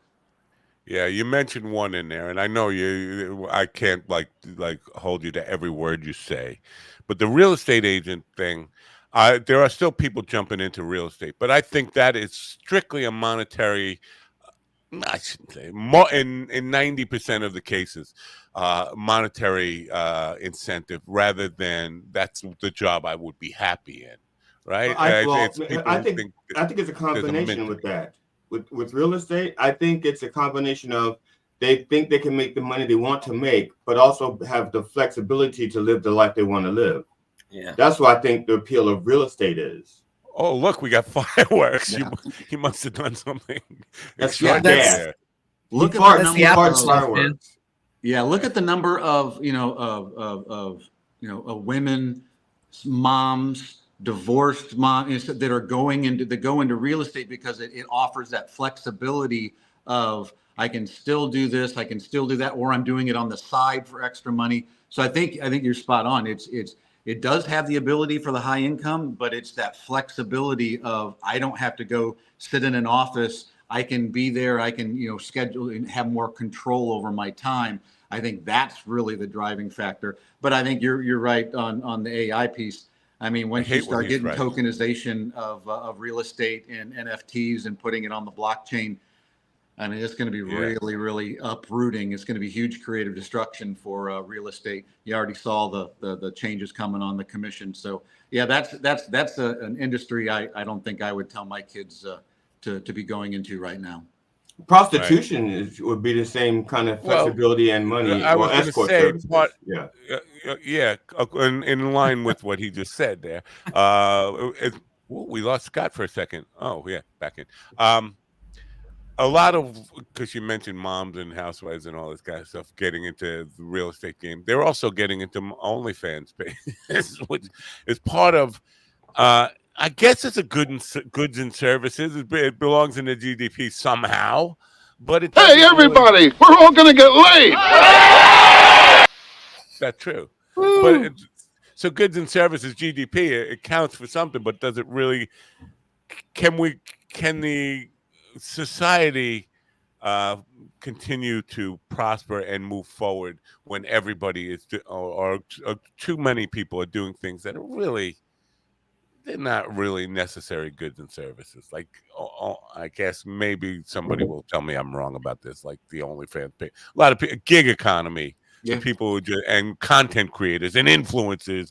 All I want to do is influence. Well, somebody's got to be making some money doing a real job for an influencer to exist, right? I mean, where does that balance out? Or can society exist where everybody just wants to be an influencer? Right. And well, I mean, you look at the younger generations, you know, they don't value stuff like the older generations do. You know, they value experiences. And so you're seeing that rise in the gig economy. I mean, like Instacart shipped, people having groceries delivered to my home and things. And so they're weighing it more of well, that's less time I have to do something I don't enjoy. That's going to free up my time so I can go do something I do enjoy. I don't care if I have, you know, the nicest, knickknacks on my shelves. I'd rather have more money for experiences and time. So you're kind of seeing that in the data as well as in the gig economy is, you know, where does the people value? Like I wouldn't be like, why? I'll just go to the grocery store. I'll save the 20, 30 bucks and stuff. But it's a complete different set of values of what money can buy, and versus stuff versus experiences or time. Yeah, I know. I like kind to. of dawned on me. Oh, go ahead. Go ahead. No, I was gonna say I know. You go. No, I enjoy going to the market because I like interacting with the people. You know, I do not like shopping online, and besides that, I can't touch the things I want to buy. By the way, the people who he interacts with hate him. They want to. Well, that's true. That's true. But because I'm giving them money, they have to interact with me. Right. Yeah. I came to a real because the other day, we hear so many people just bitching about the economy, and this summer I'm playing like yacht clubs like more than ever, and I'm seeing all these yachts and people just flaunting extravagant lifestyles. And there's a middle class, they call themselves middle class people. I don't know where we draw that line anymore. But if you got a 60-foot yacht, you take 2 luxury vacations a year, you go on a cruise, you have people coming to manufacture your landscaping every week to your house, and other people coming to clean your house. You're living in a really extravagant lifestyle. I think that's beyond what I would define as middle class, but these people define themselves as middle class. And I came to the realization that I'm a guy who does the bare minimum. And so as because we talk about economies and administrations, presidential administrations linked to those economies. Mine hasn't changed since Eisenhower because I'm the same person. I'm going to be a bare minimum existence type of guy. You know, whatever I need to get by in life, that's what I'm going to do. And I'm not going to put out any extra effort behind it. So my point here is that the people who prosper in any economic situation are hustlers, and the people who don't, or people whose life never change, are just slackers like me. People who just it's enough. That's enough work for me. Do you see that paradigm changing towards people like me who are just going to be in the gig economy world, and this idea of what it means to get by? There'll be hustlers who go out and I want that 60-foot yacht. And then there'll be people like me, more people like me, who say, I'm happy with what I got. I don't need a 60-foot yacht. I'm going to do just what I want to do. And is that good for, I don't know, national, world economies or any of that kind of stuff? Yeah, I mean, I think it's very good for the, mental and emotional health of the country when you have people that are not constantly out trying to push and find and fill some type of void or something. When you have people that are content or happy with their life and they're not self-medicating and they're not trying to fill a void and off doing those things, that's really the secret to to a happy life, is having some balance and stuff. Right. So all the there's some people that they're never going to be happy, and it's always going to be the next thing, and that drives them. It drives them to success. But I mean, you've seen it with celebrities. You've seen it with, like look at what Jim Carrey's been putting out and stuff of just. I wish everybody had the opportunity to be insanely successful at what they want with all the money, and then you realize that it doesn't make you happy. But the only people who get to that point are pretty loaded. It's easy to say that money isn't everything once you got 10 billion in the bank or 100 million in the bank or whatever. But now how do businesses adjust to this? Because when we saw this great resignation, or whatever you want to call it, commercial real estate took a big hit because people don't need these buildings anymore. Do you see the nature of businesses evolving to where management is a work, CEOs and managers are all work at home positions? Yeah, no, I mean, CEOs and they need to be seen. They got to be, there to lead, but you can still do, some remote. You don't have to be there every day. But really what we're talking about is, in the bigger picture, is we're talking about creative destruction. And that is just, it's everywhere in capitalism. It is when you have a new technology that comes into a marketplace and it just massively disrupts everything. You go back to the automobile. What did that do? You mentioned blacksmiths earlier in your thing, and then you go back into look at Kodak and the camera, and what did the iPhone do to that? Look at the internet and how that erased. And so what you're seeing is creative destruction, new technology, the ability to work remotely with the cloud and the fast streaming. All it's doing is just uprooting the apple cart, and then everything will settle and it will find a new equilibrium and stuff. We're just in the middle of it right now, and we're still trying to figure out, okay, is this going to be a thing that's going to last? Is it just a flash in the pan and stuff? But, history has shown us that, creative destruction happens. It's great for the economies. It moves things forward. But when you're in the middle of it, and you're the blacksmith, or you're the guy that has a bunch of Kodak stock, in your 401k, yeah, you're going to feel some pain. But the people that take advantage of it, the people that maybe will eventually get those yachts, or the people that see what's coming, understand how to leverage it for the future, leverage the gig economy, leverage these things to start doing things that can make money for them and stuff, and get residual income. Those are going to be the people that have the yachts, 30 years from now. What do you think about? I'm sorry, Ron, go ahead. I was going to say, what do you think about then with these corporations and stuff that are they want people back in the buildings and things like that, and they don't want them working remotely because it feels like companies don't want to acknowledge that most workers do not have a 40-hour week anymore.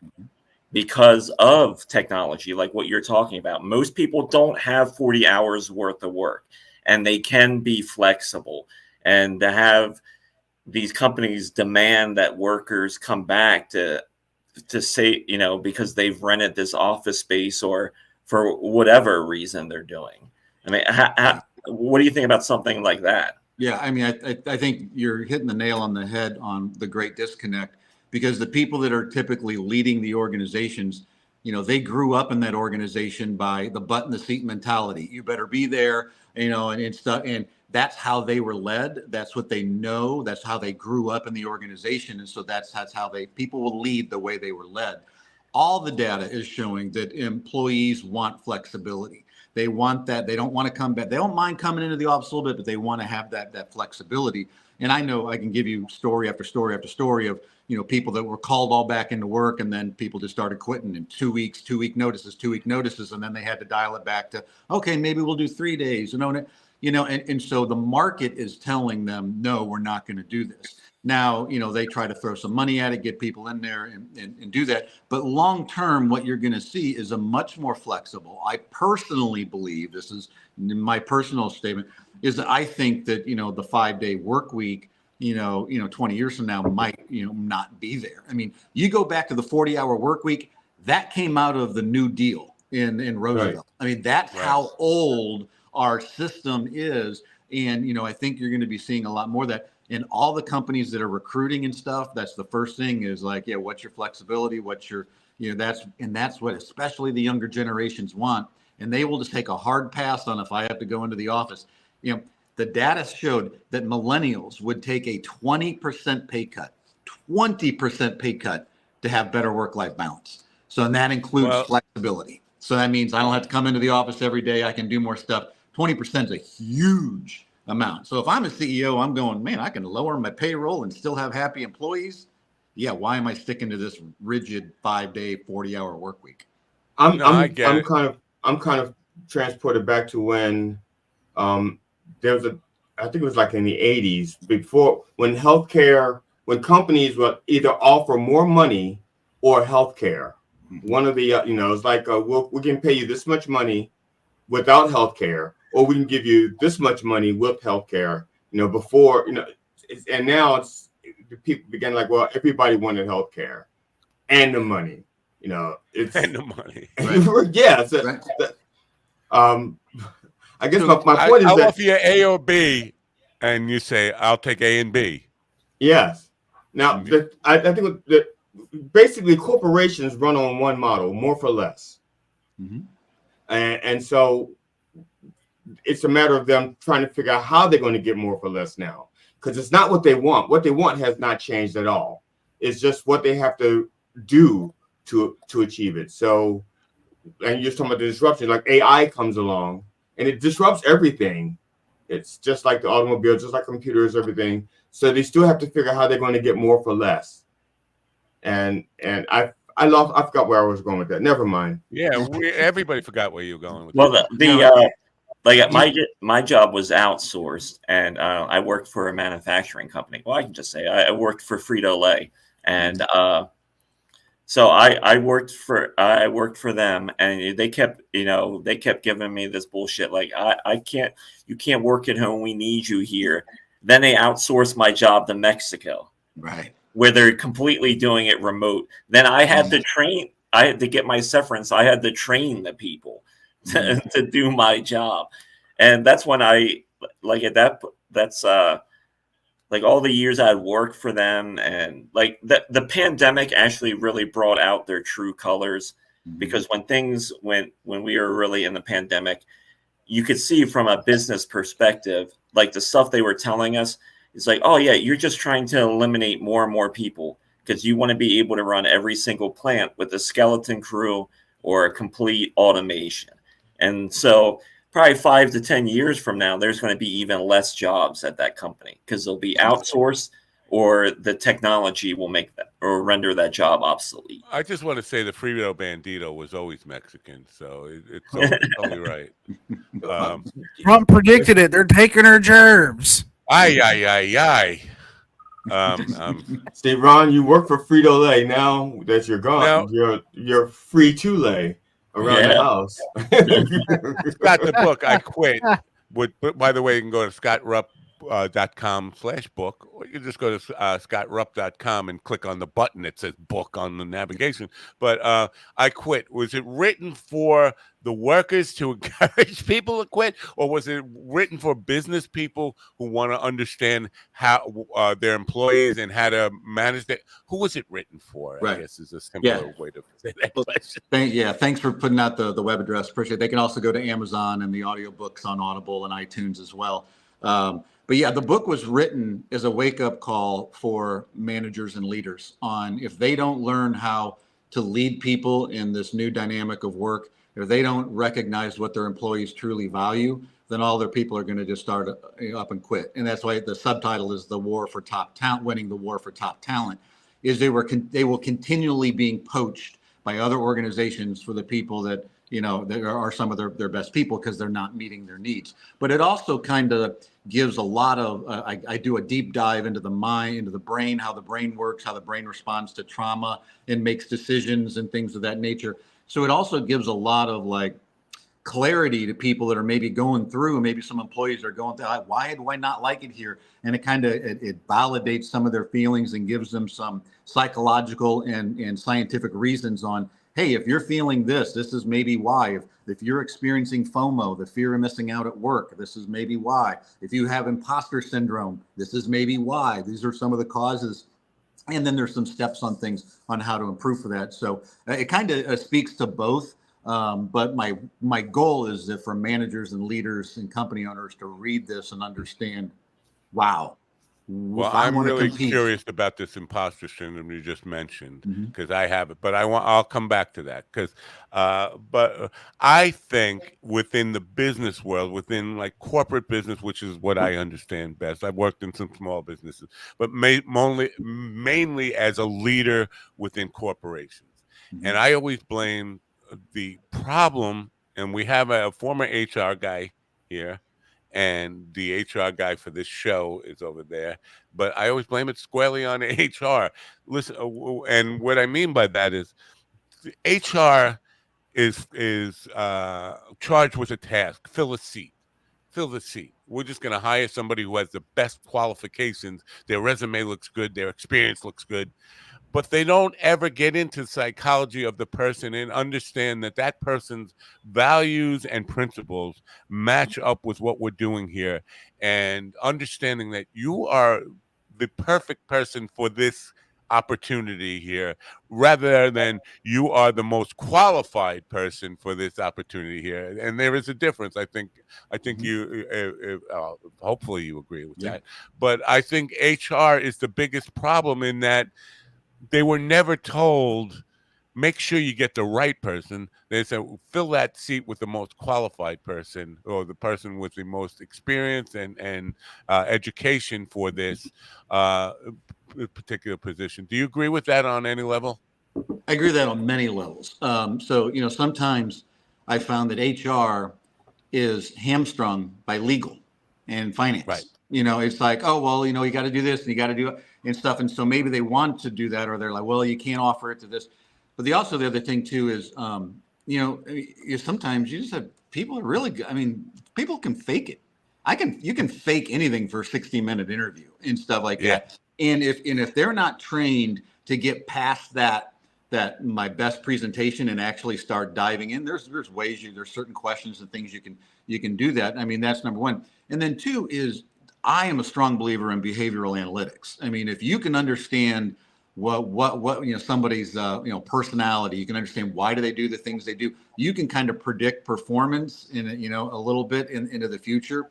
And then in the book I talk about, it's like if you guys ever been married or going to be married, and you're sitting down with your fiance and you're planning your rehearsal dinner, you're planning the dinner, the reception, and who's going to sit with who at each table. You're like, okay, I can't put Uncle Merle, who is going to wear his MAGA hat. He's going to wear his MAGA hat in the church. You can't put him at the same table as Aunt Karen, the community organizer from San Francisco, because it ain't going to end well. But you know more about the people that you're inviting to your wedding than you do the teams you are building at work and hoping that they coalesce and work together well. So you have to use the behavioral analytics that are out there to understand who these people are at a core and how they will operate. How do they want to be led? What is their learning style, and all these different things.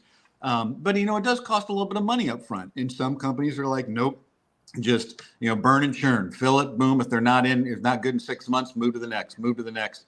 But that is the old way, and I think that's starting to die out. More and more companies are starting to recognize, man, the average cost to hire a new employee is like 1 to 1.5 times their salary.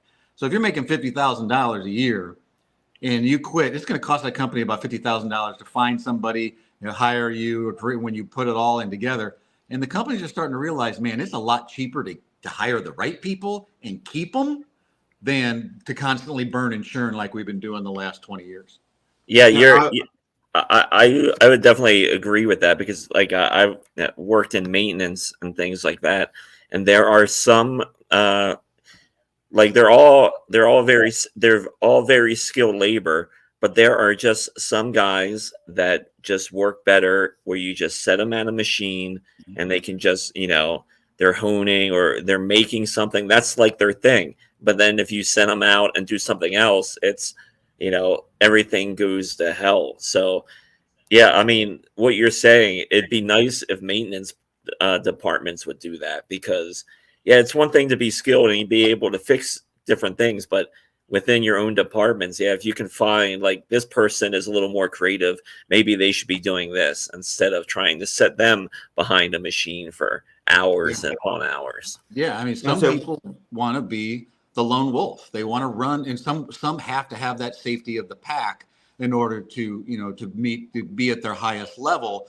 And the more you know about that, I mean, then it's right there. You've just solved a problem. You're like, hey, I know this guy. He's good. Give him his thing. Let him go. He is going to do it. But this person maybe needs a couple other people just for their confidence level or to make sure. I mean, I had a guy working for me, and we did some of the behavioral analysis. And I learned something so insightful, is that if I saw him in the hallway and I did not stop and say hi, even if I'm on my way to a meeting or something, if I didn't say hi, he's going to internalize that as a rejection in the entire day. And his productivity goes from here and it just goes boom. And that's just was his personality. So I learned if I saw him, I just had to take a moment. Hey man, how are you? How was your weekend? You doing good? Okay, awesome. Hey, I gotta go. But man, and he was a rock star, brilliant guy, but he just internalized that rejection as a rejection, and he was worthless for the rest of the day. And so just knowing that as a manager by these simple tools that are out there, I mean, his productivity was awesome. And I know how he needs to be led. And a lot of times it's just, understanding people and how they want to be led and leading them in the right way. You would be great in a band situation, because this is managing personalities in music situations. It's like being married to 5 or 6 people at once. It's just, but yeah, and you have to be a psychologist, and I hate that. Comics are much better. But we don't have a whole lot more time here. I want to briefly, if we can, because you mentioned imposter syndrome. Now, I've had imposter syndrome a great deal in my life. Never in the corporate world, always in this capacity right here, right now. I feel like I'm faking it and it's just an imposter here. In my music stuff and everything I do in the creative stuff, I always feel like I'm faking it. But in the corporate world, I always felt like I knew it all. Like I knew more. I always had, rightly or wrongly, and probably more than wrongly than rightly, this attitude that I know best about how to turn this company around and all this stuff. But you mentioned, like, if you're feeling imposter syndrome, why that might be. Is there one simple cause of that? No, there's a lot of causes that can lead up to that. Sometimes it can be more of like a perfectionism. Is that I want to do this right, and so you're holding yourself to this standard because it's maybe at work you didn't care as much, but in what you're doing and that you really believe in it and you want to be better and stuff. So you have a little bit of a perfectionism where you're just constantly judging yourself, and stuff. So that can go into it. You see this a lot with ADHD, and stuff like that. So that tends to be a little more prevalent there, and stuff. And there's a lot of different reasons, for that. And also it's like, how are you being reinforced in things at work and what's being rewarded and stuff. So there's usually a lot of those precursors that lead up to that. Bottom line here is what, and you didn't say this, I'm paraphrasing, or what I'm taking from what you said, is that every business leader needs to really become a psychologist. Not to that level. Every every leader needs to understand the people that they're leading. And if you can't understand who they are and how they think, then you're never going to be able to get their best, and you're never going to be able to win their trust. And that's really the thing. If you pour into people, here's what I say. If you have a business and you focus on what kind of business you want to leave behind after you're dead, than what you can get out of your business, that's just a huge mind shift. Because if you want to leave behind a business with a legacy of a lot of families, there was family supporting jobs and people that care about each other and stuff, versus I just want, how much bigger of a yacht can I get? That's a huge thing. And it comes with love, understanding, compassion, and just genuine care for the people who are looking to you to help them support their families and stuff like that. Right. Don't have to be a psychologist, but you got to get outside yourself and you got to pour into people. Well, the whole concept of everything flowing downhill from leadership. So basically, the leader, the CEO, or whoever is running the company, the CEO sometimes is just in name only, he's out playing golf, but they have to realign their motives, because if the CEO's only motive is making money, that's going to flow downhill to everybody throughout the company culture, right or wrong? It will, but what I see happening more is usually you have leadership that understands this, and they. But I always call it, they don't have a culture message problem; they have a messenger problem, because after the Great Resignation, all these people quit. They went out and studied. Okay, why did these people quit? And the number one reason was I don't feel valued by my company. The second reason was I don't feel valued by my immediate manager. And so you could have the greatest leader in the world, the greatest company culture and all this stuff. But if the guy that is delivering that message to his team, several rungs down the ladder, just like our kids, our kids don't listen to us. They learn by watching what we do. So that manager could be like, well, we have this great company culture. And then the employees are looking at him going, yeah, no, we don't, because you do this, you treat people like crap, you don't do that. It's the messenger that has, that is more important than sometimes the message. And that's really hard when you got the architect designing the house, but he's dependent on the guy swinging the hammer, building the frame, to have the same level of thing. That's where it gets difficult, because people interact with their immediate manager. But you talk about culture, but also we're also at a point too where a lot of these companies are just making money hand over fist. And when you're working for these companies, it's kind of hard to buy into their BS when, they're telling you, yeah, you need to push better.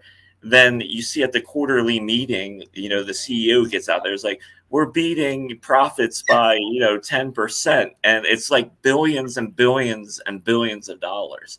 So how do workers get over that? Because I don't think they ever will. Yeah, the idea that I'm just working to make somebody else rich. Right. Yeah. If the employee feels valued, if they feel understood, if their needs being met with work-life balance and things, and they feel they're being paid comparably to that, they don't care about the corporate quarterly earnings as much. What we do see is when that drive for corporate and quarterly earnings is beat down all the way to every employee, it drives imposter syndrome, because no matter what you do, it's never enough. Hey, you just beat last quarter's sales by 10%. Okay, now this quarter you got to beat them by another 10, and it's like never enough, never enough, never enough, and it kind of leads into this like, man, whatever I do is just not enough, and it gets demoralizing and stuff. So if all those other needs are being met, they're just like, hey, and then if there's some type of profit sharing, is there some type of a financial incentive for them in a bonus where you can align that, then it works much better. So we are kind of out of time. We have to move forward here, but I appreciate you being there. The book is called I Quit. It's at scottrupp.com/book. Again, you can probably just go there and just hit a button that says book. But so bottom line here, the people you're encouraging. It's with the name I Quit. Somebody who picks up this book is going to think it's a good excuse to just walk away from the job. Are you encouraging that, the idea of quitting? Yeah, I mean, if your company is not meeting your needs, and if you are unhappy and you dread going to work every day, you have to ask yourself, why are you there? and try to figure out what do you have a personal plan for your life? What is your goal? What is important to you? What do you need? That is the very first thing. I mean, all the data is showing about 16% of employees at any company should not be there. And the employers don't want them, and the employees are unhappy if they're there. I mean, if I had an employee that was unhappy, I'm going to try to help them find another position, help them, show them love on the way out the door. Because if I have a mediocre employee, he's filling the spot of a great employee. So there's a mutual beneficial. If this isn't right for you, how can I help you find what is, so that someone else can come in here? And if you're not happy at work, you have options. You just have to make a plan for your life. Very cool stuff. Well, good luck with the book, and thanks for getting up and rolling with the punches here. We appreciate Hey guys, I appreciate it. It was great. Have a great day. Bye for now. Bye. Yeah. Wow. Yeah. Ron had more to say today than he's ever had to say on this program before. It's a sensitive subject for him. It's a new personal best. I do what I can. He is the Frito Bandito. Is it? Anyway. I wanted to ask him. Is isn't it risky calling your book "I Quit"? Because if someone picks it up and they're not really into reading, like, you know what, that's a good idea. Just put it back down. I quit. Then the book's doing its job right from the get-go. Well, his All right, sequels. want to get him back? I'll call him back. We can go. Yeah. You know, I'm not sure that. I think we need people. People who need it's hard people. for me to even say this. They're the we luckiest need people. We need people to do the shitty jobs. We do. We can't afford to, and they're always going to be shitty jobs. Otherwise, we have to do the shitty jobs ourselves. No, like, because yesterday it came up again about the minimum wage for burger flippers. You know, that somebody was complaining that the cost of In-N-Out Burger in California for the whatever they call a Happy Meal, double. It's a double burger, large fries, large coke, is over $10 now. It used to be $3.25, and because the wage is now $20 an hour for those people, that now I have to pay more for that. Well, the only solution for you as the consumer to make your own fucking burger. You can make it for cheap and get this stuff and bring it home, but nobody wants to do that. So, but I think the society is built on all these kind of things that we don't really want to fucking do. We need some people who are just stupid, or ambitionless. We need people who don't have fucking goals, who don't want to be fucking comedians. We need you to not want to be a fucking comedian. Yeah, watch it on television. Don't think that's for you. We need people who don't want to be musicians. Yeah, you play guitar in your living room. Fine, make yourself happy. But when it comes to profession, you should just fucking go flip burgers, because that's what will deter people is that if comedians stop making it look so easy and musicians stop making it look so easy and so fun, so we need to all just we all need to go up on stage. Torture. Yeah, that's what I'm saying. We all need to do that. We go up on stage and be like, oh, God damn, I play this fucking song one more time for you fucking idiots out there. And then I wish I could quit this job, but I really need the fucking money. I get it now. I get it. This is your whole act in comedy is sucking so that everybody else will think I'm going to suck too. That's it. It makes it so that they don't want to be comedians, because that's the worst thing we can do is make it so that everybody thinks they can be a comedian, because they can't. Totally, but they don't want to admit change my opinion of you. You're doing the world a valuable service. I'm doing the Lord's work, man. I'm doing the Lord's work. Well, I wish you would have. Because the Lord don't want to do it no more. The Lord has been outsourcing His work. He don't want to do it no more. Said this up front, we would have never had you on the program with this positivity. And everything would be cool for the whole world. So, do you have a sound of the host just taking a dive? Taking a dive. Excuse me! If you don't mind, the corpse still has the floor. What movie is that from? I know it sounds familiar. What movie is that? Ace Ventura? No, it's called The Ref with Dennis Leary. Oh, okay. I never saw that then. I never saw that. It's a movie that's worth it's a great fucking Christmas movie. It's because it's set at Christmas time, but it's funny. It's got some fucking great lines in it. And Kevin Spacey is in that movie. He plays the husband. It's a funny Isn't there's like they just did a not did, I don't know when they did it, but they're releasing or playing a documentary about Kevin Spacey now and some of his accusers. Yeah, I think that might be out, but I'm not certain. Yeah, it's out because I saw the. Yeah, they're right in time for him to try to make his movie comeback overseas because him and James Franco are trying to make a movie comeback. Yeah, I saw that. I saw both those things happening. I'm going, was it planned like this? So this way they know they get more viewership? I don't know nothing. I know nothing. You said some of his accusers. How many accusers does he have? Well, according to the television set, in the promo, I think there were like 9 young men that they showed. I thought there was only one like 14-year-old boy. I thought he was 17. They had multiple peoples. After a certain age, you can't remember. Who, the victim or the suspect? The victim. This is the weirdest voicemail. I got voicemail transcription on, It says, "Hello, Mr. Snapple." They think you're the heir to the T people. This is from Iriscan. Today's Sean. This is from Iriscan. Today's Sean. Yeah, I'm just trying to figure out like what voice to text thing could that have actually said that wouldn't be. And this is your callback request. Since we were unable to reach you, you may set another callback request. I don't have a fucking callback request with anybody, and I'm not Mr. Snapple. You are now.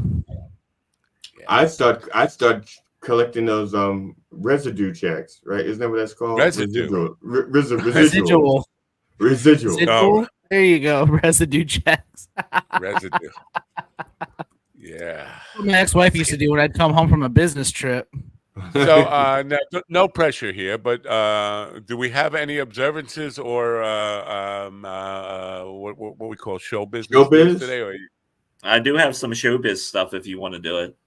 Yeah, I think we do. Steven's looking. Well, I was going to mention to Steven that there was going to be a quiz after both of those guests because he seemed very distracted. I want to see him fail the quiz.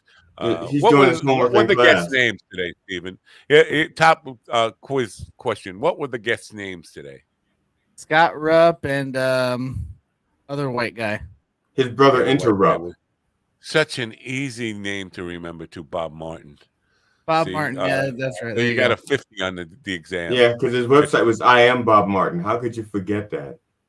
That's right. Well, because I was thinking he was the way, and that's what I was thinking. So no, that's Josh the way. Right. So, do you want to do observances, or we're going to go straight to showbiz news? I got some. It's like Male Mental Health Month or something. Go ahead. Well, yeah. There's male mental health month. It's Pride Month. It's also National Corn on the Cob Month. Porn on the cob, you say?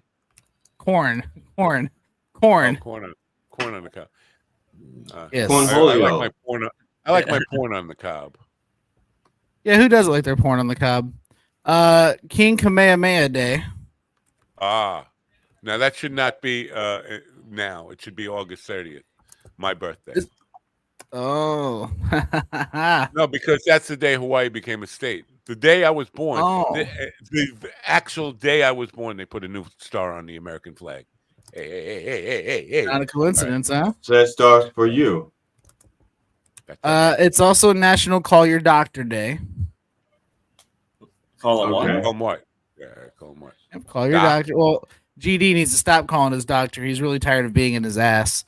My doctor's a woman, and I'm not tired of her being in my ass. Just before we move on with that, the endoscopy, whatever, where they stick a dick down your throat and tell you how long your throat is. you going for an example of that. Now you had to pay for that. I have a company that wants to pay me to do that, and I refuse. They wanted to pay me $500 to stick a thing down my throat as part of a study. Now, I would have done that. Yeah. All right. I would have done it. That's how I got my wisdom teeth pulled. I was 3 of the 4. Right. That's how I got 3 of the 4.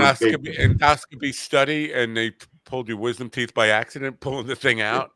Well, I was testing drugs, the effectiveness of painkillers. So they did my wisdom teeth. Well, like I said, 3 of the 4. Right. I paid $150 for the first one. Because we are desperately waiting on showbiz news. Yep. The last couple I have here is National Forklift Safety Day. Which, by the way, condolences to my friend whose brother's in the hospital with a factory accident. So, good luck with them. National German Chocolate Cake since Day. We've had an accident here. It's true. I've had 2 accidents sitting here now. And then last but not least, National Making Life Beautiful Day. What was the cake before? What was the cake day? German cake. German Chocolate Cake Day. There you go. Do all the other cakes get a day also? Because I mean, German chocolate is good, but I think a hummingbird cake is like 3 times better. I don't know what that is. Go out and get myself a German chocolate cake. You never had a hummingbird cake? Hard no. Ron? Made by hummingbirds? No. Made by hummingbirds for hummingbirds. It's really good. I just want to say, I realize that this show sucks. I just want to, it's not like I'm fooling myself here. It's not like I think this is a great show. I just want people to know it. Yeah, you. I know it sucks. Anyway, is that it for the observances? That's it. Where's the fucking applause? Anyway, it's time for showbiz news. That was it. Rousing. I'll take it. And now, bringing you the latest in entertainment news from Hollywood, New York, and East Bumfuck, Montana. Here's our chief entertainment correspondent, Ron Kane. Ladies and gentlemen, it's showbiz. Showbiz. Hey everybody, showbiz news. The first story I have here is George Lopez was heckled at a casino show, and they walked him off stage. And before they walked George Lopez off before his set was finished? Yes. They ended the show early, and George Lopez has made a statement saying that the venue is to blame because it was poor sound quality and everything else. So he's like Donald Trump right now. I'm not paying for the sound system. But we need video of this because I guarantee you George Lopez was screaming like a motherfucker as they were dragging him off stage. Like, he'd scream generally good morning when he wakes up. So, I mean, he's always screaming. I want videotape of this. Yeah, I'm sure there is. And that was from the New York Post on top of that. Wow. So you can't believe it. It's probably George Lopez was probably home sleeping. Lopez. And they just got him mixed up. These stories have popped up more and more with comics about like hecklers at shows and shows being ended early and shit like that. So are we gonna? Is this the same thing as like all phenomenal? Like, it's not that it's happening more; it's that we're hearing about it more. Yeah, I don't know. I think it could be a combination of both because news is news, I guess. Yeah. But I would hope it's not happening a lot. Well, if you consider the guys it's been happening to, Rob Schneider and George Lopez, to me it's a positive thing. They should keep dragging fucking shitty comedians off stage as much as possible. Yeah, I would be curious. I would like to see video too because I would like to know what was said to him. Yeah. And like, did he? I guess he didn't have a meltdown because there probably would be video. But I just wonder how they were goading him, and maybe he came out and he just wasn't strong and just stumbled out of the gate. Who knows? But so if you're a fan of George Lopez, good luck to you. You should say if you are the fan of George Lopez. Hey, he's he's made money at stand up, so yeah. it's hard to debate that.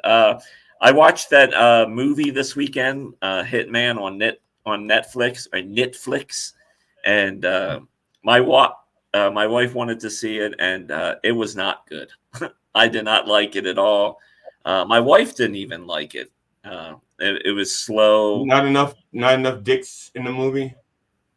No, it was like a lot of movies now. It's like the characters, for some reason, writers have forgotten you have to make your characters interesting. Right. And I don't know why that's been forgotten lately, but I've seen a lot of movies like this where they're supposed to be good and they're really not because the characters just aren't there. There's really no one to root for. Because even in this movie, when stuff was happening, you're like, who gives a shit? Is it Kill them all. Kill them all. Is it that the young writers today just think that boring is the new interesting? Something like that. Yeah. I think so. I think like boring is cool now. Like people who fucking got nothing to bring to the table. I think they have, let's say let's say they have a 2-hour script and they go, no, we need to cut it some. So they say, well, we'll leave in the action and cut out the character development. Yeah. You know? All right, that could be a valid point. Hey, Ron? Shame that I have to admit that you might have made a valid point. When George Lopez was taken off stage, that was in California, correct? It was in Conan Land. Yeah. Well, here's the deal. George Lopez. Listen, Ron's right. He's made money in show business. So, but the fact is, TBS said we need a minority. I don't really want to go black. Can we get something like close to black? How about a shouting Mexican or something? Yeah, all right, I could deal with that. And then they said, well, you know what? We could get a white guy because Jay Leno is taking the white guy's position back. So we could get this white guy. Let's get rid of the brown guy. And that's what happened. That's why he was replaced. Gotcha. So he was replaced by Conan because America prefers white guys with funny hair over loud, abrasive Mexicans. That's it. Didn't George Lopez used to have a show in the past though? Didn't he have a sitcom in the past before? A sitcom, but not his talk show got canceled because he was just yelling. His monologue would be a yellow log. Oh, I didn't even know he had a talk show.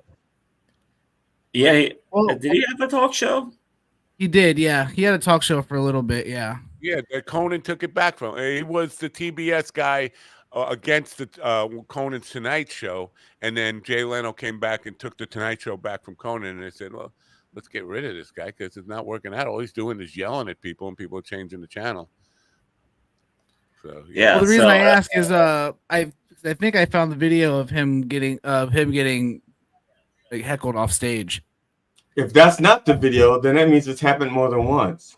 Well, this was posted 20 hours ago by Entertainment Tonight. So can you share it or no? You're just too lame to figure out the technology. No, I sent it to Ron. Yeah, I'm pulling it up now. Actually, if I try to screen share anything on the video, shut down. Yeah, concentrate on the video, Ron. Don't be pulling it up. Just show us the video. All right, I'm gonna kill myself because I'm find myself saying jokes that GD is gonna say. So I'm gonna just go off and kill myself. You guys continue without me. Here we go. I want to pull it up here. Welcome to the dark side. Try making that out of a cola nut. Yeah. Wow. That is a white guy. Let me do a show with you like we just cut it right now. Just relax, man. Seriously. Come on, man. Let's do it. Oh, he just walked. George Lopez storming off stage over hecklers. He just walked off. It's not like they dragged him off. I wanted to see somebody pulling him off in like a headlock or something. Like Trump's gonna be when they take him to prison. That's what. Either way, though, I feel like Destroy the hecklers, then, man. Don't just walk off and be a pussy about it. Jeez. Yeah, no, you got to stand there and take the heckling. I was just gonna say he probably has reached that point in his career. He doesn't feel like he has to stand for that shit, so he's just gonna walk. All right, yeah, I got your money. Yeah, I mean, I guess that's fair, but I don't know. And then let the rest of the crowd who actually came to see George Lopez beat the shit out of the guy who cost us a show now. Yeah. Hey, speaking of hitting, Will Smith's and Martin Lawrence's Bad Boys 4 was the #1 movie this weekend. So it would make $12 because this weekend sucked. No, it made $56 million, and so some people were saying the box office is back, but I don't agree with that yet. We haven't seen box office is rigged. It's just it's desperate black people who thought they were going to see an interesting Will Smith and Martin Lawrence. That's all. Yeah, desperate old people. And there's video of like Will Smith because he's in like full PR mode. He's like, there's this video of him out there. He's going to go to a movie theater and go to a matinee screening. And of course, you know, the theater's full and there's cameras that just happen to be there. And, you know, he then he gets out of the theater and people are like, oh my God, you're here. So manufactured Will Mania. Yeah. Yeah. But the interesting thing about this movie is, I don't know, but I saw a clip of him at the production of the movie. He's actually working a camera while acting. It's a camera that flips both ways. So you see him like walking and then he flips the camera and then you just see his gun and all this kind of, like it's a video game type of look to it. But he's working the steady cam while acting. I thought that's pretty fucking impressive because you can't teach most actors how to. Yeah, it's not impressive. It's not impressive at all. Anybody who's ever made their own porn at home can do that. Yeah. It just sounds to me like he's got a lot of practice at making his own porn. Yeah. I think with Will Smith, held out with Diddy a lot. There's no doubt that he's got talent, but he's one of those guys and that family. You can tell they've had a lot of money for a very long time, and they're so insulated and don't fucking realize what's happening out in the real like world. A Fresh Prince from Bel-Air type of thing. Yeah. And I kind of get it because he, at one point early in his career, he had a bunch of money, then he lost it. And he went bankrupt. Then he built it up from the ground again. So I can see why he's maybe a little crazy, but you know, it still doesn't justify him slapping Chris Rock on stage. No, if you're gonna slap Chris Rock, it should be for other reasons. He left Fresh Prince on Chris Rock's face. No, if you're gonna slap a rock, make it Kid Rock, not Chris Rock. Well, it's better than The Rock because he'd break you in half. Back. He's no longer getting jiggy with it, right? He gave up the jigginess. No, he's which Rock are we talking about? He's gotten old. I got to take the glasses off. Oh, the guys are still there. All right, I'm sorry about that. In other news, J-Lo and Ben Affleck are getting a divorce. And again? Yep, and if you're interested, their $60 million house is now up for sale. Can you go to the drawers and find J-Lo's panties? Probably. So you better get that. I'm going to call them up and see if I can get a walkthrough sometimes. I got some breaking news here. Political news. Find out which chair she used. Go like. They don't do an open house. You got to make an appointment to look at it because. I want to go there on an open house. I bring all you guys and just like. I got some breaking political news here, real quick. Hunter Biden has just been found guilty of federal gun crimes. Okay. President's son is now facing prison term. So selective prosecution. Just dropped, so it was rigged. It was good for him. Will he actually do jail time though? I don't. I feel like he probably will. I understand that nobody else would ever get prosecuted for the crime that he committed. I mean, that happens every day. But I feel like him being found guilty was necessary. Just what is MAGA going to say now? Like, oh, they just convicted him just to make it look good. I don't know. I just so fucking sick of these fucking idiots. Just how do they twist this into a conspiracy theory? This will take some skill, and I don't think they have skill. That's all. No, they won't. They'll say it's fair for him this time. So who knows? It's people just are desperate to be right. That's it. Well, it hurts them though, because the gun people who believe, all the people who thought that crazy people should have guns when they get rid of the red flag laws, they were all eating their words, saying, "Yeah, but Hunter Biden should not have a gun." So they were all going crazy because they had to eat their words. Well, Hunter Biden should not have a gun. Then the last bit of showbiz news that I have here, it's about stand-up, and Bill Maher says he's ready to give up stand-up and comedy for good because he wants to pursue other ventures. Oh, I thought he was going to lay down and die. He ruined it. Well, you could have just left it. He was giving up stand-up, and then there would be reason to celebrate. But he's going to do other stuff. Wait, he's been doing comedy this whole time? Is he still going to do real time?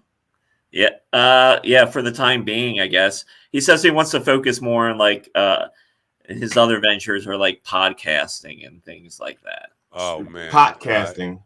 And he used to be part owner of the Mets, right? Yeah, I think he still is. Yeah, I don't know. I think he still is. He also has the TV show, the podcast. I think he also owns a couple weed businesses. Yeah, and then he's also still a devout fighter of religion. So he's probably doing more of that with Klaus and Dawkins and all them. So he'll probably ride out real time until the contract's out, and then he'll probably just do podcasting. So that's probably when HBO will hire me to take over real time then. Yeah. Real time with G.D. Fenderson. I'd watch it. So that's it for showbiz news, everybody. I should call my wife and let her know. Call my wife and let her know I'm going to be taking over real time. Ron, the second or third time we did showbiz, you didn't say everybody after showbiz, and that stuck with me, and it really bothered me. So I'm glad you keep saying everybody after showbiz, because when you don't say that, it ruins it for me. It stuck with me to right now. I still think about it. You're just like showbiz, and I'm like, where's the rest? Well, I'll keep that in mind for you, Steven. We need that on a t-shirt. Now Steven can be more productive. His endorphins and whatever other kind of things he has will be up here now. GD. Oh, poor Matt Snapple over there, all frozen. If Snapple would sponsor this program, I would gladly become Matt Snapple. I will. I used to love Snapple. I used to love Snapple. I know there was another drink called Mystic. I used to love those too. Their iced tea doesn't come close to Arizona iced tea. Arizona is peak greatness. Arizona sweet tea. You badmouth Arizona, we can't be friends anymore. No, not at all, dude. I'm poor. Arizona tea was the go-to drink at the gas station and stores, man. Well, I can't get it because it's a known fact that black people get shot when they drink Arizona tea. It's a known fact. Yeah, you should be known as Arizona Matt. That is a good sponsorship instead of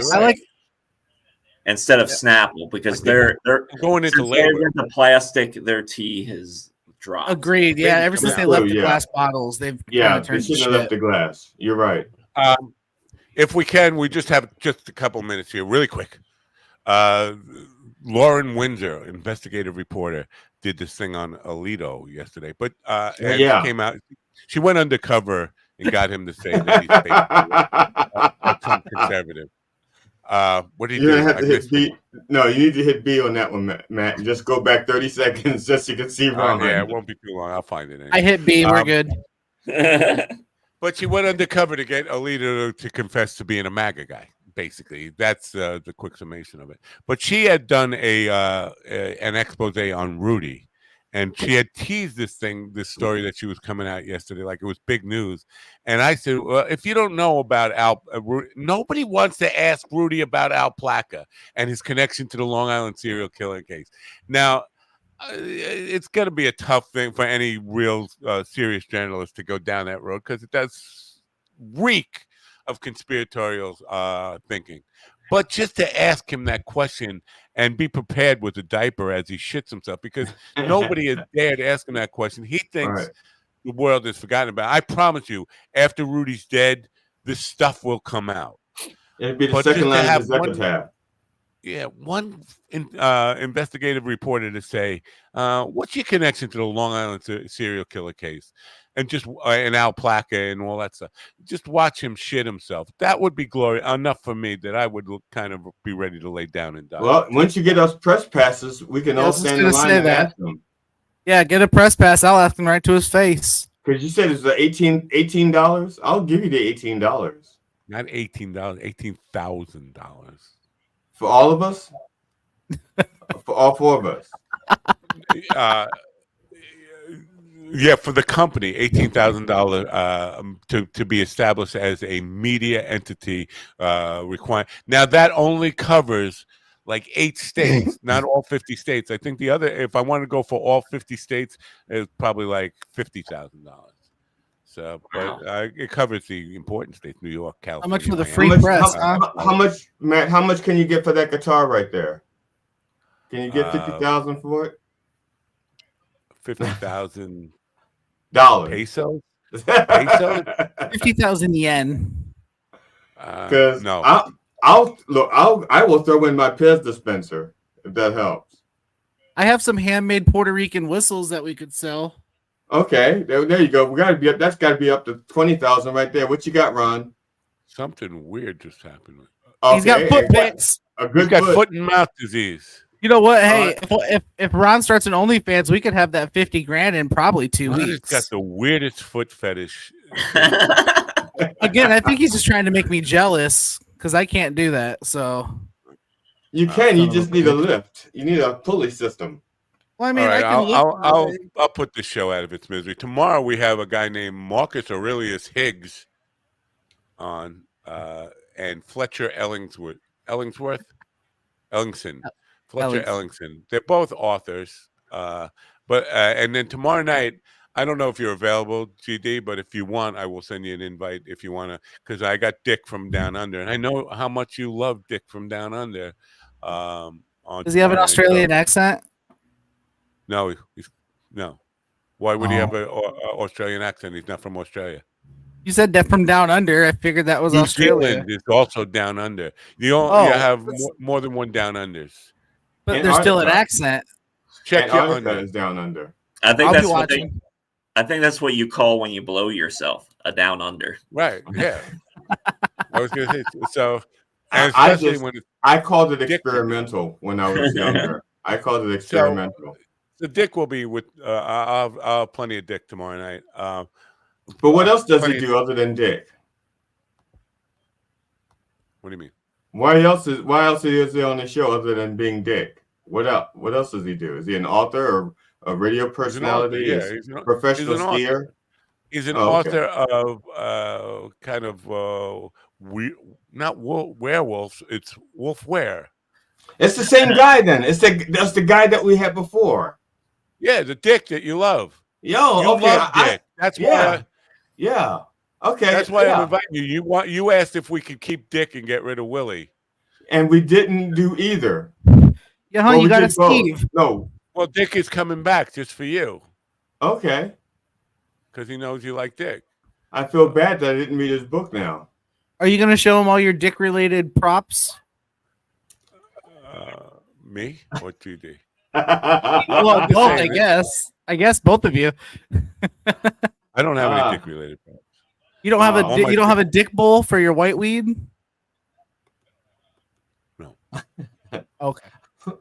All right. This is it. I'm ending this fucking thing, putting it out of his misery. But I have to say, Thursday, Lee Chambers here, film director who's been on before, but he's got a fascination with American politics as well as film. He writes and directs his own films, but it probably end up talking about American politics a good part of the day.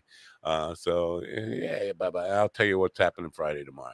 All right, get out. Everybody get out. So Matt, you're going to show me about the. Do you need to take a break to pee or drink coffee before you talk to me about how to do the calendar thing? Yeah, I don't need to take a break. We'll do it like within a couple of minutes after the program. There is still a conference bucket. Right. I saw that. Yeah. Right. We can use. I'm gonna jump in there too because I'd like to get a refresher because I've no. connected it and it This is doesn't just work. me and Matt. You get your own. You schedule your own appointment. I schedule this way in advance. I'm in a wheelchair. Okay. I get to the front of the line. Get out of my you room. get to park in the front of the line. You don't get to come in. Get out. Get out. No. Oh, you want me to put you on? You can't get out on your own. Get out. You can't get out? Oh, they got out. Look, I didn't have to throw them out. They're like George Lopez. They walked off the stage voluntarily. And that's the program for you. Listen, I don't have a show tonight, but tomorrow night. So I'm going to be doing whatever. Just turn on your friggin' radios. Get out and come back. Come on back, y'all. You hear? Bye for now.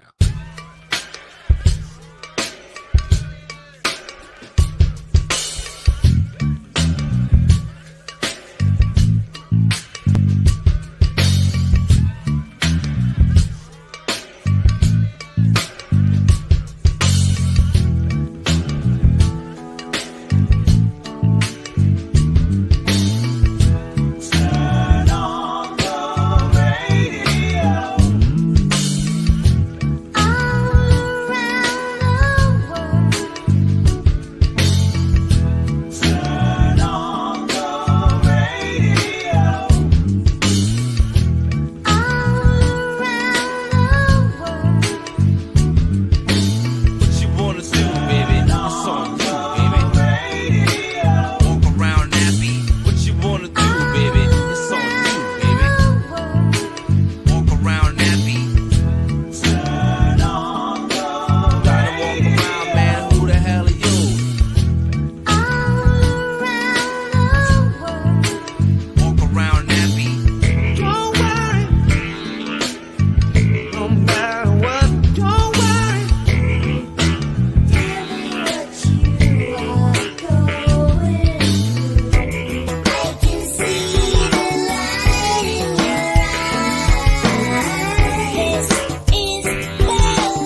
me, listen to me, listen to me now.